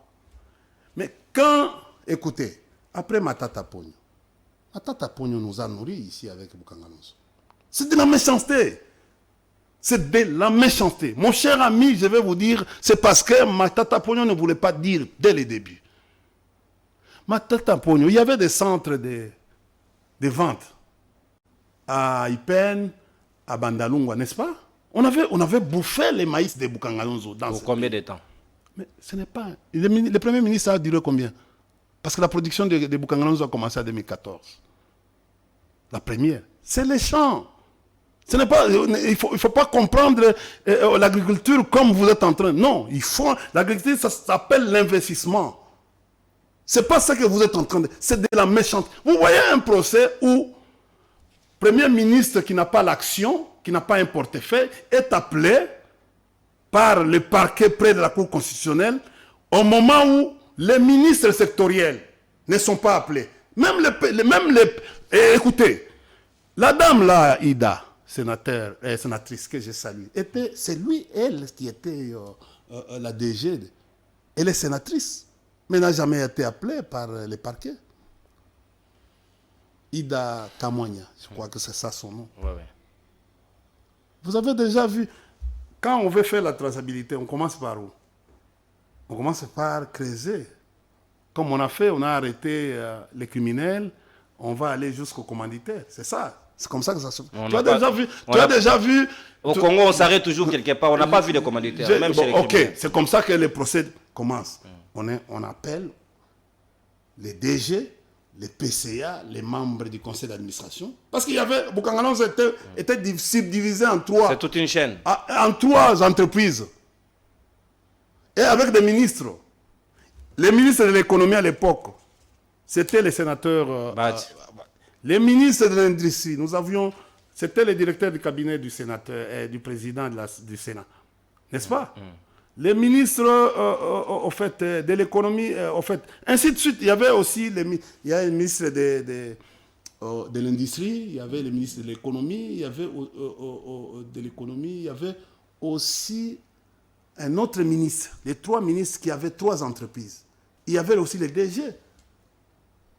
Mais comment c'est possible? On a besoin de connaître les véritables informations sur Bukangalonzo. Il fallait comment? Mais le Premier ministre n'a pas l'action, n'a pas un portefeuille. C'est la Constitution qui est là. Il faut regarder. Est-ce que vous voulez laver Matata ou bien c'est ce qui fut fait? Je dis ceci. Moi, écoutez, à un certain moment, je me dis, ça me fait la tête. Je me dis, pourquoi? Et d'ailleurs, écoutez, pourquoi les autres intervenants ne sont pas appelés par non-parquet? Pourquoi c'est Matata qui est uniquement ciblé, la cible de ces régimes? Pourquoi ne pas faire une bonne... Parce que, écoutez, les autres peuvent être appelés à tout moment par d'autres parquets. Comme les DG, comme les PCA et les autres qui étaient tout autour. Les machines qui sont en train d'être volées actuellement. Les pièces détachées actuellement. Vous avez entendu les précédents premiers ministres et même le premier ministre qui a fait des visites à Bukangalonzo. Ce qui se passe là-bas, ça ne dit rien. On voulait même à un certain moment. On a fait ça. C'est un acharnement. Pour moi, c'est un acharnement. Merci. Et pourquoi aujourd'hui les ministres de l'Agriculture? Voilà. Le troisième, il y avait le ministre de l'Agriculture qui avait aussi sous sa coordination une entreprise. Il y avait le ministre de l'Industrie sous sa coordination. C'était à l'époque, c'était le ministre Germain Kambinga. Il y avait d'abord Mbampila, il y avait aussi ministre de l'économie. C'était le sénateur Bati. Bon. Mais tous ces intervenants-là... Bati qui livre Matata alors que lui-même est aussi concerné dans les dossiers. J'ai dit, tous ces intervenants-là devaient être appelés. Merci, oui. Je vais couper. Écoutez, s'il faut aller, parce que des fautes en comble, on devait aller. Merci. On va coupler les aspects de la défense avec les aspects judiciaires. C'est ça que je voulais... Pour qu'on gagne le temps. Je voulais dire uniquement... Une minute. Uniquement que... Écoutez, on n'aime pas ce pays. Vous savez, cette histoire de Bukangalonzo, si on avait un gouvernement responsable, devait mettre, parce qu'il y a encore des machines, il y a des îlots, il y a beaucoup de choses qui sont là-bas, il y a même des avions qui sont restés. Il y a même aujourd'hui, regardez aujourd'hui, pour essayer de desservir les gens de Kwango, c'est-à-dire en électricité. Au moment où nous avons un centre, une centrale électrique à Bukangalonzo, qui a plus de mégawatts, qui peut desservir, qui peut alimenter pratiquement d'un scellé à Maluku en énergie et qui peut alimenter Bukangalonzo, Kwango, Bukangalonzo et Kenge et même jusqu'à Kwilu. Pourquoi on n'arrive pas uniquement pour mettre des poteaux? Tu sais pourquoi on ne veut pas faire ça? Pourquoi? Parce que c'est Kabila qui a fait. Oh, mais pour faire ça pour les Congolais, il faut voir Kabila partout. Mettre seulement les poteaux. Pour acheminer. Distribuer, pour acheminer vers Kwango. On refuse. Uniquement, c'est la mauvaise foi. Il y a Kakobola. Tout est déjà fait. Mais pour lier Kakobola, Ngungu, Gungu et Kikwit. Même chez moi à Boulungu. Ou à Boulungu. C'est seulement les poteaux. Ça vous coûte combien? C'est 9 millions de dollars. Seulement. Seulement. Ben, je peux aller extrapoler. C'est 11 millions. Mais les régimes ici ne veulent pas. Parce que quand on va dire qu'on a mis les poteaux, on peut même mettre les poteaux en bois comme on le fait en Namibie. Oui, il y en a. Mais aujourd'hui, nous sommes en train de tergiverser pour uniquement 11 millions. Et ici, à Bukangalonzo, ici, c'est combien? C'est 6 millions. D'ailleurs, dans les temps, c'était 4 millions en 2019. Nous avons un autre projet, ici, Zongo, pour alimenter, pour desservir, pour éviter le délestage de la ville de Kinshasa. Mettre fin au délestage. Zongo, c'est combien? Tu sais, c'est combien? C'est combien? 5 millions. Merci. Dessert en électricité. Merci, Ndioma. C'était des informations très importantes pour notre public qui nous suit. Quand on vous dit, vous savez... Hein, je reviens. Vous savez, ça me fait un certain moment très mal. Je regarde les montants qui sont détournés aujourd'hui. Si on mettait ces montants uniquement pour s'attaquer à l'électricité aujourd'hui, enfin d'industrialiser... On aurait dû trouver la solution. Enfin d'industrialiser la partie Kwilu seulement. On pourrait revenir aux usines, aux anciennes usines. Je vis les notables de Kwilu qui réclament ne fût-ce qu'un voyage du président de la République parce que Kakobola. Il n'a pas fait un voyage dans les grands Bandundu. On ne sait pas pourquoi. Sûrement qu'il va devoir se ressaisir pour y jeter un œil. Parce que d'autres disent qu'il garde la dent. Et tout ça, on est dit, Kakobola, on ne parle ni de Kabila, ni de Matata. Tolérance, India Omar. Je vous reviens tout à l'heure. On prend une vidéo que la régie nous propose et puis on va y revenir pour analyser les aspects de justice. Est-ce que Félix Tshisekedi est d'accord avec l'état des droits que lui-même a prôné? C'est d'ailleurs sur ça qu'il s'est apaisanti pour placer les curseurs de son mandat. Est-ce que là, il a réussi ou il a échoué? Est-ce qu'il a émis le regret comme il en a regretté le départ ou le divorce avec les FCC? Claudine Zita, proposition de la vidéo et puis on revient tout juste après pour consommer les 15 minutes qui nous restent avant que l'on passe au tic-au-tac. C'est parti. Je vous dis, je pense que s'il y a un bémol à mettre sur mon bilan, je crois que c'est celui-là. Si il m'était demandé de le faire, je ne suis vraiment pas satisfait du bilan, jusqu'ici en tout cas, récolté dans la justice. J'ai beaucoup compté sur le pouvoir parce que je me dis, comme dans la Bible, c'est la justice qui élève une nation. Malheureusement, dans notre cas, la justice détruit notre nation. J'ai tout mis en œuvre pour essayer de faire comprendre, surtout aux chefs des corps, mon intention, ma vision. Et en fait, ma vision, c'est de dire, voilà, c'est vous qui connaissez votre métier, exercez-le consciencieusement, tel que vous l'avez appris de vos précepteurs. Mais malheureusement, je n'ai pas l'impression que nous sommes toujours sur le même diapason. Élève une nation, en République démocratique du Congo, à l'entendement du président de la République, chef de l'État, ici, elle détruit la nation congolaise. Est-ce qu'il vaut encore son pesant d'or et qu'il faut encore parler de l'état de droit à ces jours, du moment où cette justice sur laquelle l'état de droit devrait s'asseoir pour s'émouvoir, elle détruit l'État? Est-ce que l'état de droit, India Omari, Félix Tshisekedi, regrette son propre projet qui a complètement échoué à 5 mois de la fin de mandature? Bon, écoutez, je suis sidéré d'entendre le président qui est venu nous vendre un projet ou un projet de société qu'on appelle État de droit. C'est ça. Et aujourd'hui, lui-même, président, il dit que non, son projet a détruit la nation. C'est-à-dire la justice a détruit la nation. Il nous dit clairement que cette justice aujourd'hui est il a jeté l'opprobre sur les gens à qui il a nommé. Il a fait confiance à lui-même. Vous savez, on dit toujours les poissons pourris par la tête, n'est-ce pas? Les magistrats suprêmes. Je dis, mais écoutez, mais je suis en train de me poser la question. Qui a nommé Le haut juge. Qui a nommé les... Parce qu'aujourd'hui, on ne peut plus parler, ni dans l'armée, ni dans la justice. Kabila n'est pas venu avec des gens. Il a trouvé les mêmes gens qui travaillaient avec l'ancien président Mobutu et tout ça. Et puis, c'est la même classe qu'il a trouvé. Et il a élevé. Aujourd'hui, il n'a pas inventé. Il n'a pas inventé. Il a aussi formé la justice. Certains candidats qui ont fait passer à l'époque de Luzolo Bambi, vous connaissez.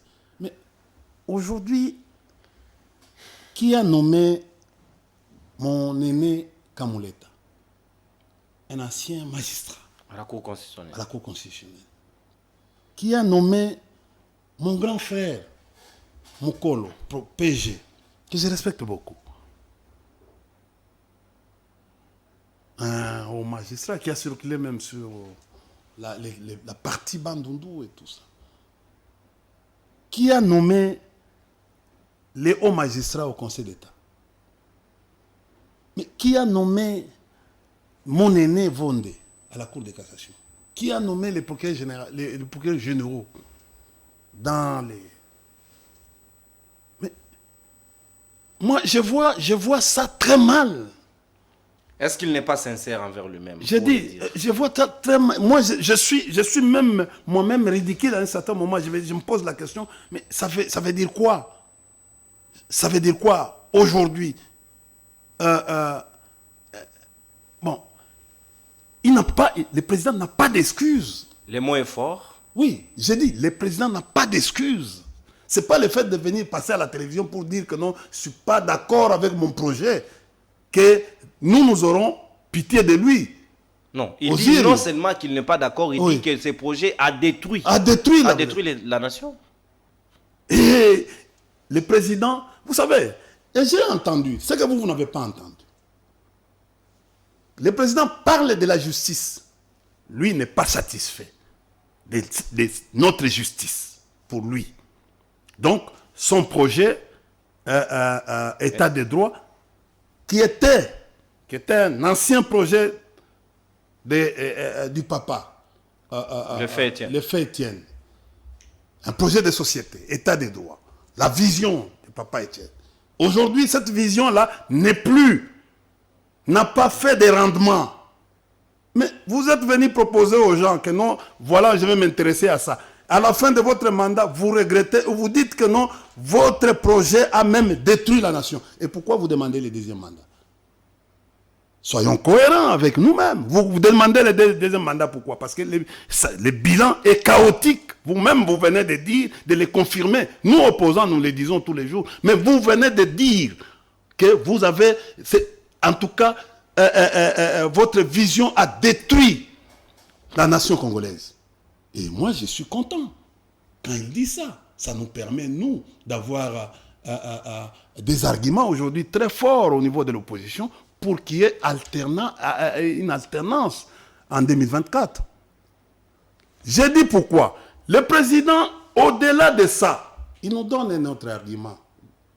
Le président dit que bientôt, je ferai une sortie, je vais réunir je vais réunir en fait, comment on appelle ça, pas Cour suprême, on appelle ça Conseil supérieur de la magistrature. Mais c'est le président. Le Conseil supérieur ne dépend pas de vous. Rappelez-vous, monsieur le président. Mais qui préside ça? Non, rappelez-vous, monsieur le président. Attendez. Rappelez-vous, monsieur le président, que Louis-Charles de la Seconda et de Montesquieu avaient parlé des principes de la séparation du pouvoir. 3 pouvoirs qui sont séparés, mais qui vivent en harmonie. Ils vivent. Et vous, on vous demande, l'article 109, c'est vous qui harmonisez. C'est comme ça qu'on est garant de l'indépendance. Et au bon fonctionnement des institutions. des institutions. On ne dit pas que vous allez présider les conseils supérieurs Le conseil supérieur. de la magistrature. Non. Le conseil supérieur de la magistrature est dirigé par le président de la Cour constitutionnelle. Et on dit toujours que la justice est indépendante. C'est sur base de ça. Le fait de dire, le président démontre tacitement qu'il interfère à la justice. Mais il a aussi dit dans la même interview qu'il n'a jamais interféré à aucune décision de la justice. Il va réunir le conseil supérieur de la magistrature pour quel objectif? Je pourrais comprendre que le président... C'est ça, tu vois, ça, là où intervient les conseillers du président de la République pour préparer des émissions de conseil juridique, conseiller tout ça, conseiller tel, conseiller en diplomatie. Attendez quand on va arriver à la question diplomatique, question sur la diplomatie et la défense. Vous allez voir combien les choses sont glissées. Non, le président ne peut pas dire ça. On pourrait comprendre si le président avait dit que bientôt, je présiderai pour la première fois la réunion interinstitutionnelle. Ça, c'est acceptable. Ça, c'est acceptable. Parce qu'il est garant de bon fonctionnement. Oui. La réunion interinstitutionnelle, c'est une réunion non formelle. C'est non formel, ce n'est pas formel. C'est pour de l'élégance institutionnelle. Mais nous avons une jurisprudence, c'est-à-dire vous pouvez le présider. Même si ce n'est pas dans la Constitution, mais c'est informel, vous pouvez pour avoir des informations et essayer de parler, d'arbitrer, un certain nombre de différents. Mais pas réunir, Monsieur le Président. C'est comme ça que nous sommes en train de dire. Écoutez, nous sommes devenus... Quand vous voyez le président Kabila est en train de circuler avec la Constitution, c'est pour vous dire... Il a peur? Non, c'est pour vous dire que non, je suis la sentinelle. Et moi, India, je me promène aujourd'hui partout avec la Constitution. Je vous dis que je suis la sentinelle aussi. Le président Kabila nous démontre qu'il demeure la sentinelle de cette constitution de la République aujourd'hui, qui nous gère, qui nous règle, qui règle les normes. Merci. Oui. Parce que vous n'allez pas aller, si vous allez en dehors de ce qui est prescrit par la loi fondamentale, vous commettez. Merci Ndao-Marie. Vous commettez nous sommes anticonstitutionnels. Merci. Nous sommes pourchassés par le temps. Nous sommes dans l'obligation de pouvoir consommer nos 5 minutes qui restent parce que la réalisation me fait déjà signe que nous arrivons pratiquement à la fin de cette émission. Cette très belle émission qui demande suffisamment de temps. Mais la télé, c'est aussi ça. Il faut tenir compte. Maintenant, on prend l'aspect diplomatico-militaire pour parler de la défense. Est-ce que vous êtes d'accord que dans ces discours, le président de la République reconnaît que si nous avons été fragilisés sur l'aspect sécuritaire, c'est parce que nous avons nous-mêmes montré nos faiblesses. Ce n'est pas que l'armée rwandaise est plus forte que l'armée congolaise. Ça, c'est faux. Il le reconnaît dans ses discours. Est-ce que c'est une manière de dire que vous l'avez légué une armée triffée de traîtres, une armée triffée de brassage et mixage qui aujourd'hui nous fragilise? Vous voyez pratiquement une année... 2 mois, nous sommes à genoux par une armée que lui-même reconnaît n'est pas plus forte que nous. Bon, écoutez, moi je suis égal à moi-même. Moi je suis cohérent. Le président de la République avait prêté le serment le 24 janvier 2019. Il a parlé sur l'armée. Il a dit quoi? Oui, il a trouvé une armée organisée qui était en train de monter en puissance. Rappelez-vous du conseil des ministres, le premier conseil des ministres que le président avait présidé. Le président de la République, Tshilombo, avait présidé à l'OIA. Le compte rendu était fait par Jolino Makelele. Il a dit les territoires, sur l'ensemble des territoires, étaient sous contrôle. Nonobstant quelques poches d'insécurité. Aujourd'hui, une grande partie du territoire est grignotée et gérée par les Rwandais. Et quand je vois les militaires en réunion actuellement, il y a une négociation qui est en train de se faire actuellement à Serena, même pour le moment. Je me dis, Est-ce que nous ne perdons pas notre temps où nous sommes... Parce que le président dit, aujourd'hui, nos officiers sont en réunion, sont en fait, dans le cadre de la diplomatie, ils sont en train de se... Vous êtes au courant de ça? Bien sûr. Parfois, nous disons nous n'allons pas négocier avec les M23. Et EAC et les M23. Ils appellent ça concertation. Nous, le président dit que nous n'allons pas négocier avec. Et les M23 disent non, ils ne vont pas, avec les EAC, ils ne vont pas accepter les cantonnements. C'est pour arriver à quoi?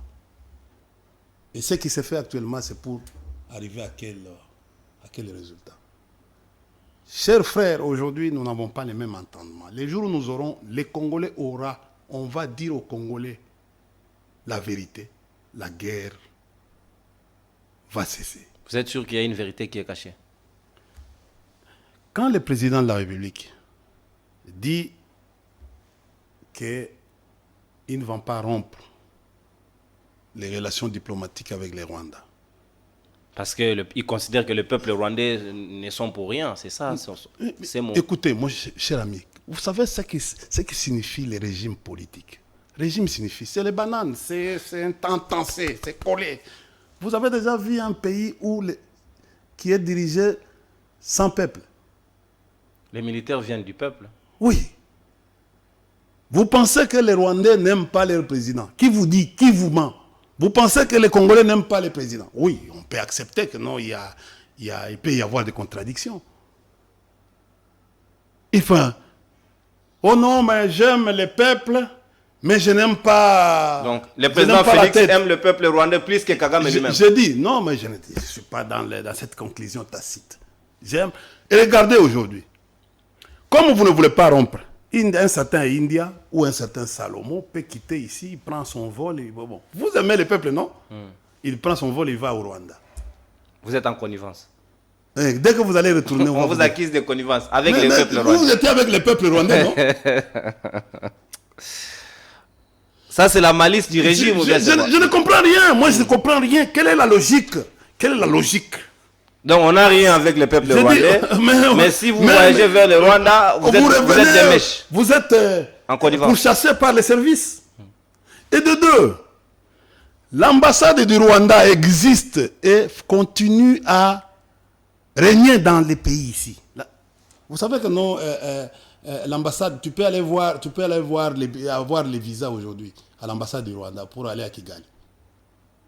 Tu sais, nous étions dans une discussion hier avec mon ami, l'ancien gouverneur de l'Équateur. Il me dit, moi, je suis en train d'aller à Chose en Europe.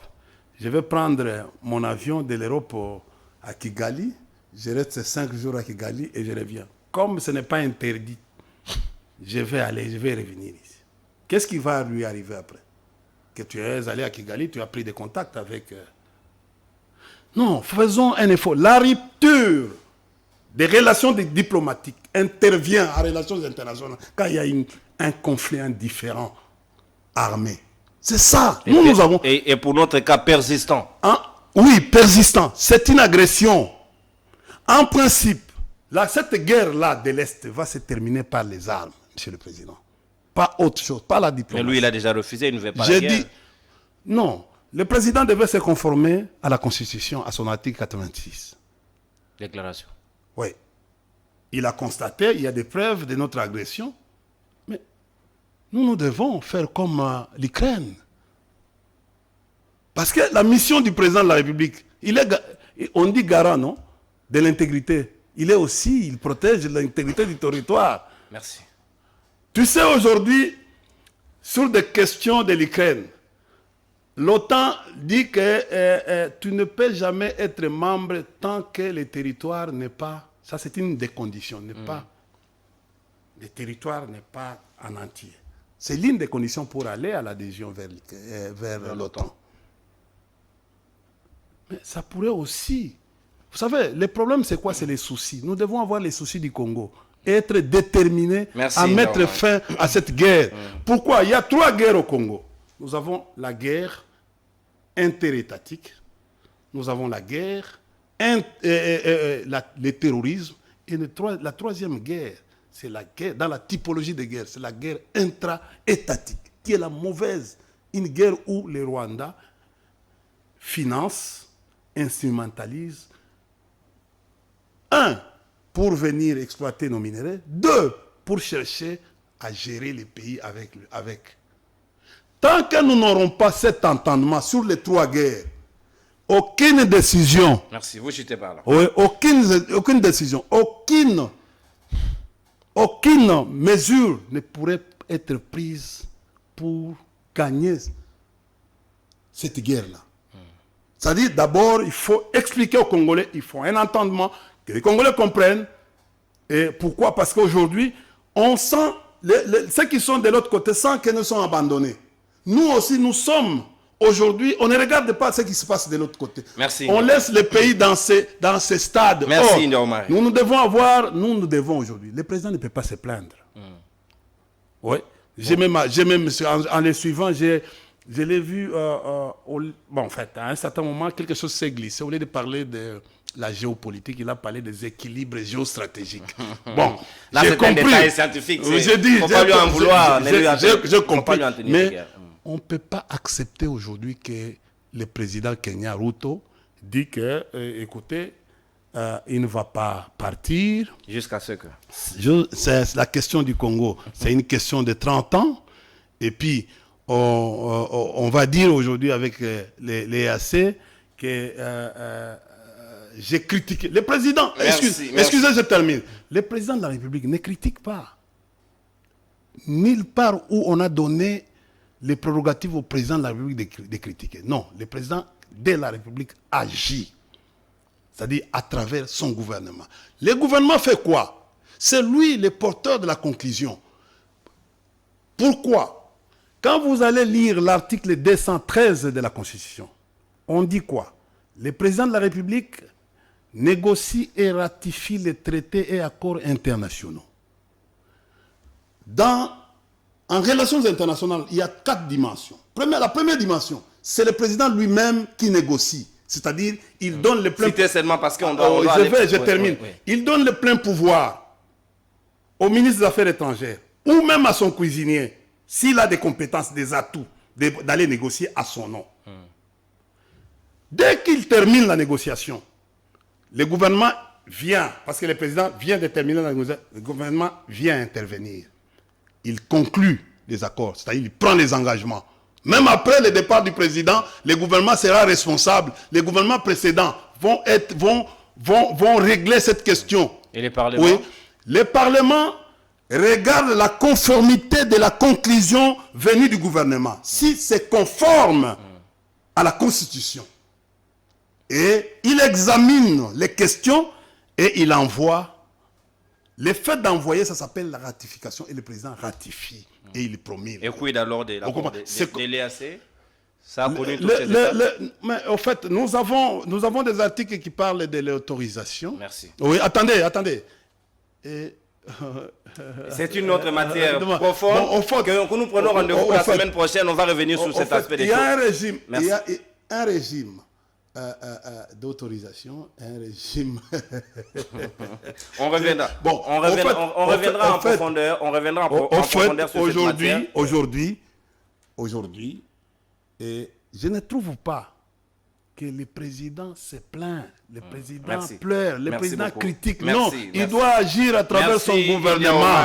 Il doit laisser le gouvernement agir au nom de la République, pas critiquer. Merci, India Omar. Il n'est pas de l'opposition pour se mettre en train d'aller critiquer. India Omar il peut prendre une décision et chasser ces gens-là. Merci. Parce qu'il est souverain. Nous sommes un État souverain. Merci. Nous amorçons le dernier virage de la libre opinion de ces jours. Merci à la réalisation. Nous prenons notre rubrique tant attendue, Tic au Tac, pour boucler ces grands chapitres et baisser les rideaux de cette émission. Tic au Tac, c'est parti.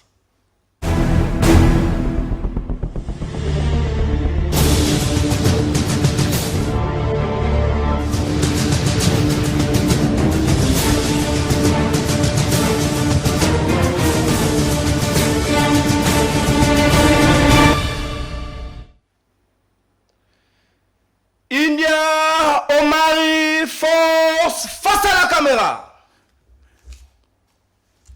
Vrai ou faux, on ne gère pas un État avec des plaintes. Oui, vrai. Vrai ou faux, Félix Tshisekedi est plaintif.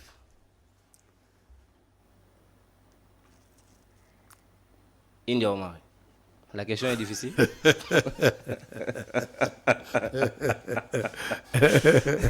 Vrai ou faux, Félix Tshisekedi est plaintif. Non, mais je suis diplomate. Non, vous répondez. Non, mais la première question, vous répondez qu'on ne gère pas un État avec des plaintes. Et quand on vous dit c'est lui qui nous gère, est-ce qu'il est plaintif? Ben, non satisfait. C'est ça la réponse. Il n'est pas satisfait. C'est ça la réponse. Hein? Il n'est pas Félix satisfait. Tshisekedi est-il plaintif ou pas? Non, son bilan est négatif. Je n'ai pas posé la question sur le bilan. Vous répondez à une question que je n'ai pas posée. Est-ce qu'il est plaintif ou pas? Je suis diplomate. La question est déjà comprise par tout le monde. A déjà conclu. Laissez à la population de conclure. Ah, tu t'attaques. Lui, phrase la tcha magie. Voilà. Il va très bien, vous qui demandez de ces nouvelles. Non, il va très bien. Vous savez. Non, ici, on ne se justifie pas. Écoutez. Non, ensuite, je voulais te dire seulement, on a rompu les derniers réglés du président de la République. C'est de rompre la rupture FCC-CACH. Il y regrette. Oui, il les regrette. C'était oui, signalé. C'est oui. vraiment. Bon. Ça peut se comprendre. On poursuit. Nous sommes au Tico-Tac. Ici, il n'y a pas d'explication. Il n'y a que des questions directes et des réponses directes. India Omari fonce face à la caméra. Vrai ou faux, tout au long de cette émission, tu m'as avoué que l'UDPS est une industrie d'insultes. Oui, vrai. Vous en avez déjà été victime? Plusieurs fois. Même après votre émission ici. Ils vont insulter. Ils vont m'insulter. Est-ce que vous pouvez reconnaître qu'une industrie d'insultes doit être organisée par un chef de bande?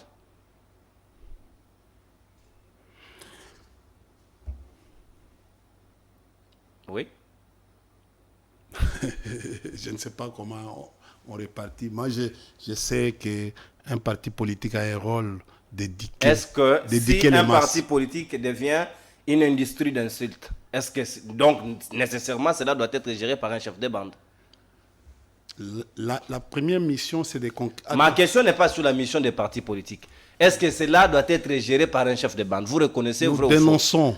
Vous reconnaissez vrai ou faux? Je dénonce. Je suis au niveau plutôt de la reconnaissance. Vous reconnaissez vrai ou faux? Je dénonce. Vous dénoncez? Vrai. C'est que ça existe. Je dénonce. Si vous dénoncez, c'est que ça existe. Mais vous venez de voir, on a insulté les prélats comme des troubadours. Merci. Qui peut être considéré comme les commanditaires ou les chefs de bande de tous ces gens qui insultent? Mais le parquet peut prendre acte. Qui peut être considéré? Est-ce, je pose autrement ma question, est-ce le chef du parti ou bien quelqu'un d'autre? Le chef du parti a une mission. Et c'est qui le chef du parti? Je ne sais pas. Selon la loi que Kazadi, selon les listes que Kazadi a remis à la CENI, c'est Félix Tshisekedi qui est désigné comme président. C'est grave ça. On écrit IDPS bar Tshisekedi. Oui. Mais c'est grave ça. C'est très grave. Il est président de la République. Comment il peut devenir chef de parti? Encore en politologie, une bourde. India Omari fonce face à la caméra. Encore. Je vous pose une question. Il a violé la Constitution. Encore une fois. On va revenir sur cet aspect. Vrai ou faux, les lieux de culte, l'église catholique, en l'occurrence, est inviolable? Ben, écoutez... Vrai ou faux, les lieux de culte, ici, en l'occurrence, l'église catholique, est inviolable? Bon, les États ont signé leur pacte. Hein. Est-ce que c'est inviolable ou pas? Les États ont signé un pacte. Donc, c'est inviolable. Mais il faut lire la... Est-ce que c'est inviolable? Lisez les 20... Non, Marie, s'il vous plaît, ne soyez pas trop diplomate. Répondez-moi carrément à la question. Est-ce que les lieux de culte sont inviolables, les cas de l'église catholique, selon l'accord signé dont vous voulez? Est-ce que c'est inviolable? C'est respectable. C'est respectable. Oui. Gazer les prêtres dans une église, c'est respectable. Pardon? Gazer les prêtres dans une église, c'est respectable. Non, je n'ai jamais été d'accord. Vrai ou faux, sous Kabila, nous avons vu des prêtres être gazés dans des lieux de culte. Je n'ai jamais accepté ça. Mais c'était cette fait. attitude de la police. Mais c'était fait. Oh, Oui. c'était l'attitude de la police. Je n'ai jamais accepté ça. C'est pas le régime? Écoutez, j'ai encore connu ça à l'époque où on faisait les marches à l'université de Lubumbashi. On est venu nous attaquer avec le feu général, je crois, général Somaïli ou Bankambala. On est venu attaquer les étudiants. Merci, India Omar. Oui. Maintenant, J'ai jamais été d'accord. est-ce que vous pouvez affirmer ici que la loi sur l'ONIP pour l'identification de la population n'est pas encore prête? Mais oui.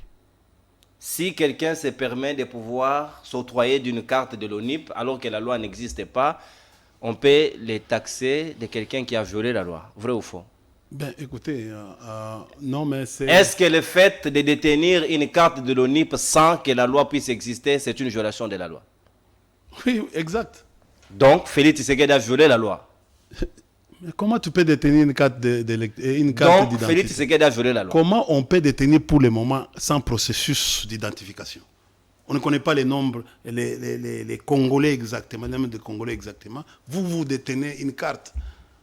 Si le président de la République viole la loi, quelle est la conséquence juridique de la loi? Est-ce que les pays ici continuent à respecter la Constitution ou les lois Si des un pays? président de la République viole la loi, c'est quoi la conséquence?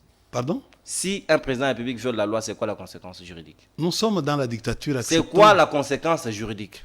Mais je ne sais pas, est-ce qu'on respecte qui devait... Est-ce qu'il y a une conséquence juridique quand le président de la République viole la loi? Dans un pays normal, il y a des conséquences. Donc nous sommes dans un pays normal, ou pas? Mais j'ai dit ceci, dans un pays sérieux, il y a des lois. Vous changez qu'on de respecte. terme, India Omar. Vous êtes trop diplomate. Est-ce que Félix Tshisekedi a-t-il violé la loi, vrai ou faux? Vous avez dit vrai. Pardon? Quand il viole la loi, quelle est la conséquence qui s'ensuit? C'est pas à moi. On ne peut pas posséder une carte d'identité sans passer par les processus d'identification.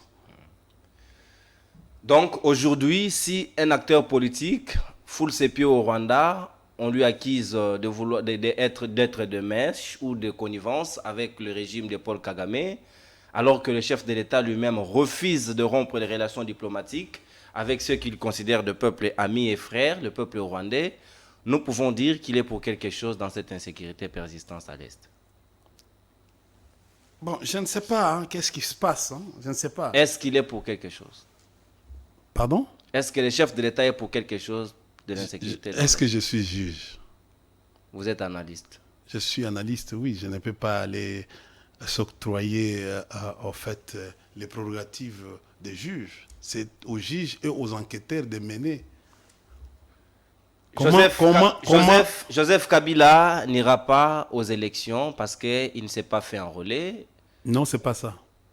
C'est quoi alors? C'est parce que il y a violation de la Constitution. Donc vous n'irez pas aux élections? Sous la coordination de Kadima, on n'y va pas. Donc vous allez subir comme Et Étienne Tshisekedi a subi en 2006? Non, c'est pas la même chose. Pourquoi pas? C'est pas la même chose. C'est quoi la différence? Il n'y a pas d'argent d'abord pour organiser les élections transparentes. Donc vous affirmez qu'il n'y aura pas élection? Il n'y a pas d'élection, cher ami. Il n'y a pas d'élection. Même si on trouvait l'argent aujourd'hui, les 500 millions, comment on va faire des commandes? Les jours où tu vas aller à l'OGFREM, tu comprendras ça. À l'OGFREM, il y a fiche électronique des renseignements à l'importation.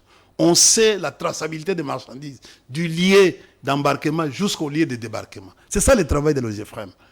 Je vous l'ai dit encore une fois que nous avons, Kadima lui-même avait dit, si les questions d'ordre sécuritaire et les questions d'ordre financier continuent, il ne sera pas capable d'organiser les élections. Merci India Omar. Nous sommes au tic au tac, pas oui. beaucoup d'explications parce que nous tendons déjà pratiquement vers la fin de cette émission. India Omari fonce face à la caméra. Vrai ou faux, Kabila commence à échapper Félix Tshisekedi? Il était né. Ils se rencontrent? Non, ils sont jamais depuis au mois de décembre 2000. Après la rupture, ils n'ont jamais. Est-ce que Félix Tshisekedi et Non. Joseph Kabila ne se parlent plus? Non. Depuis, je vous dis, depuis qu'on avait fait ces coups d'État institutionnels ne se parlent plus. Est-ce que vous êtes au courant de rumeurs que Kingakati sera perquisitionné? Bon, heureusement, tu as appelé les rumeurs. Pour perquisitionner Kingakati, il faut au moins plus de 100 000 militaires. Il faut monter plus de 40 montagnes, c'est pas facile. La perquisition, ce n'est pas aller dans un lieu où vous êtes... Et puis c'est un site... Il faut avoir combien de militaires? 100 millions. Et pour faire des exercices... Donc vous avouez que Kabila gère un pays là-bas? J'ai dit, mais c'est un site touristique. On fait de l'écotourisme. Tu peux aller perquisitionner Kingale à tout moment. Si tu payes seulement, je ne sais pas, 10 000 ou 11 000, tu vas aller, tu montes les montagnes. Perquisitionner dans le sens du tourisme. Mais c'est ça, allez, mais il faut aller... pourquoi l'État doit avoir 100 000 militaires pour aller perquisitionner Kingakati? Mais j'ai dit ceci, les lieux. est vaste. C'est comme quelqu'un qui dit que non, je vais aller perquisitionner Virunga, parc de Virunga. Donc, il te faut combien? Vous vous moquez de ceux qui vont aller perquisitionner. J'ai dit, mais quand on va perquisitionner, on perquisitionne les maisons où on sait que non, on localise quelque chose là-bas. Mais si vous voulez commencer du début jusqu'à la fin, il faut prendre beaucoup de temps. Il faut au moins presque une année de perquisition. Tous les jours, il faut nourrir. Il faut nourrir les militaires qui vont aller en perquisition. Maintenant, Kadima a réceptionné des candidatures, les gens ont payé des cautions. Et s'il n'y a pas élection selon tel que vous avez avoué ici, on peut considérer que Kadima a escroqué ceux qui ont payé leurs cautions. Bon, vous savez, les élections... J'ai posé une question simple. Donnez-moi une réponse directe. Je vais te donner. Est-ce que Kadima peut être considéré comme un escroc qui a escroqué les gens qui ont payé leurs cautions? J'ai dit... Au cas où il n'y a pas élection. Les élections sont non remboursables. La caution est non remboursable pour les élections. Oui, non remboursable. Au cas où il n'y a pas En cas de non-organisation. Non-organisation d'élection, il faut rembourser. Parce que c'est un service. Et mais aujourd'hui... Une question directe. Attendez, je sais pourquoi. Aujourd'hui, il n'y a pas d'engouement. Les nombres enregistrés donc, là-bas... si on ne rembourse pas au cas où il n'y a pas élection, c'est que c'est de l'escroquerie. Exact. Merci. Donc, oui. La CENI de Kabila de l'époque avait aussi escroqué les Congolais en 2015 parce que les gens ont payé des cautions sans être remboursés. Moi-même, j'étais candidat. Vous avez été remboursé? J'ai été remboursé en 2018. On m'a remboursé mon argent, les $500, comme candidat aux élections provinciales de Manalungwa.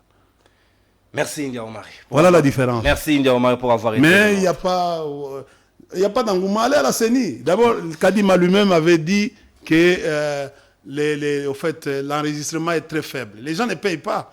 Merci beaucoup. On a complètement fini la libre opinion. Il faut être aussi prudent. Hein. Pour faire quoi? Donc, pour aller payer là-bas. Si vous êtes candidat. Il faut être prudent. Oui. Donc, vous appelez tous les candidats à la prudence. Non, mais c'est la lucidité et la subtilité. Donc, Kabila a été prudent. Bon, allez, bonne journée. Et voilà, c'était la libre opinion, votre vitrine politique en République démocratique du Congo. Ça valait la peine de pouvoir analyser, appréhender, comprendre, pénétrer le message ou les discours, l'interview ou l'adresse à la nation. On n'a pas vraiment compris la nature de cet échange ou de cet entretien. Il fallait qu'à la prochaine, qu'on nous explique exactement comment ça doit se passer, s'il faut inviter des journalistes ou pas. Du moment où... Ah, une dernière question de Tikotaka. Oui. Vas-y. Si quelqu'un est nommé par ordonnance du chef de l'État et continue à se prévaloir des qualités de journaliste, vrai ou faux, c'est une violation de la déontologie des journalistes? Non. C'est pas une violation. Il y a une différence entre Nindu et porte-parole. Ici, j'ai pas de... Nindu était aussi... J'ai pas de Tina Salam. Oui. Non. Formé à l'IFACI comme moi. Elle est porte-parole. Différent de Nindu. Qui est directeur? Qui est directeur de la presse. Tu vois? Porte-parole peut se prévaloir. Non, d'ailleurs, ce n'est pas Tina qui devait organiser ça. C'est Nindu qui devait faire ça. Vous savez, bon, du moment où... C'est comme, écoute... Question directe. Voici la question qui vient. En réalité, il y a une sous-question. Il y a une sous-question. Il y a une sous-question importante. Poser la question. Laisse-moi que je te fasse une différence. Hein. C'est en dernier minute. 10 secondes. 10 secondes. C'est comme... Moi, j'étais directeur général à l'OGFREM. J'engage un avocat à l'OGFREM. Il devient conseiller juridique, mon conseiller juridique de l'OGFREM. Quand il y a des plaidoiries au niveau des parquets. Cet avocat-là, ancien avocat, qui est devenu conseiller juridique, ne peut jamais aller plaider pour l'entreprise. Merci. C'est le même cas avec Tina Salama. Merci, le même cas avec Tina Salama. Donc, ce que le chef de l'État a fait, on doit aujourd'hui arrêter de traquer Louis-France, Peter Tchani, les autres journalistes qui sont engagés dans la politique, mais qui exercent le journalisme dont on reproche chaque fois. Est-ce que c'est une faute? Eliezer Tamboye, journaliste. Papa Molière. Mais aucun jour, il a eu des reproches ou des blâmes de la part du vieux Mbosso. On les laisse. Vous savez ce qu'il a produit aujourd'hui avec cette affaire de Lubumbashi. Merci beaucoup. C'est un député National. Est-ce que vous savez qu'aujourd'hui, on a chassé, on a chassé Mouchobekwa. On a chassé Mouchobekwa pour l'abstention. Attendez. Non, on a fini. On a largement. Mais Kabound continue à recevoir ses émoluments. Merci beaucoup. Oh, en prison? Oui. Merci beaucoup. Mais Mouchobekwa, non. Mouchobekwa, au fait, les autres. Merci beaucoup à Glodin Sita, le réalisateur de. Merci Glodin Sita pour la réalisation de cette émission. Merci également à Narcisse Kabeya pour la fourchette des caméras qui a assuré de mettre de tous les plans que vous avez vus à la maison. Cette émission prend fin pratiquement de ces instants. Nous allons nous retrouver sûrement à un prochain numéro avec un nouvel invité. En attendant, tenez-vous prêts. Bonne continuation sur nos programmes de Semel 13 Télévision, la chaîne de l'excellence et du professionnalisme. Merci India Omari pour la disponibilité. Au revoir. C'est moi qui vous remercie. Kabounda continue à avoir et les avantages et ses émoluments. L'émission est finie.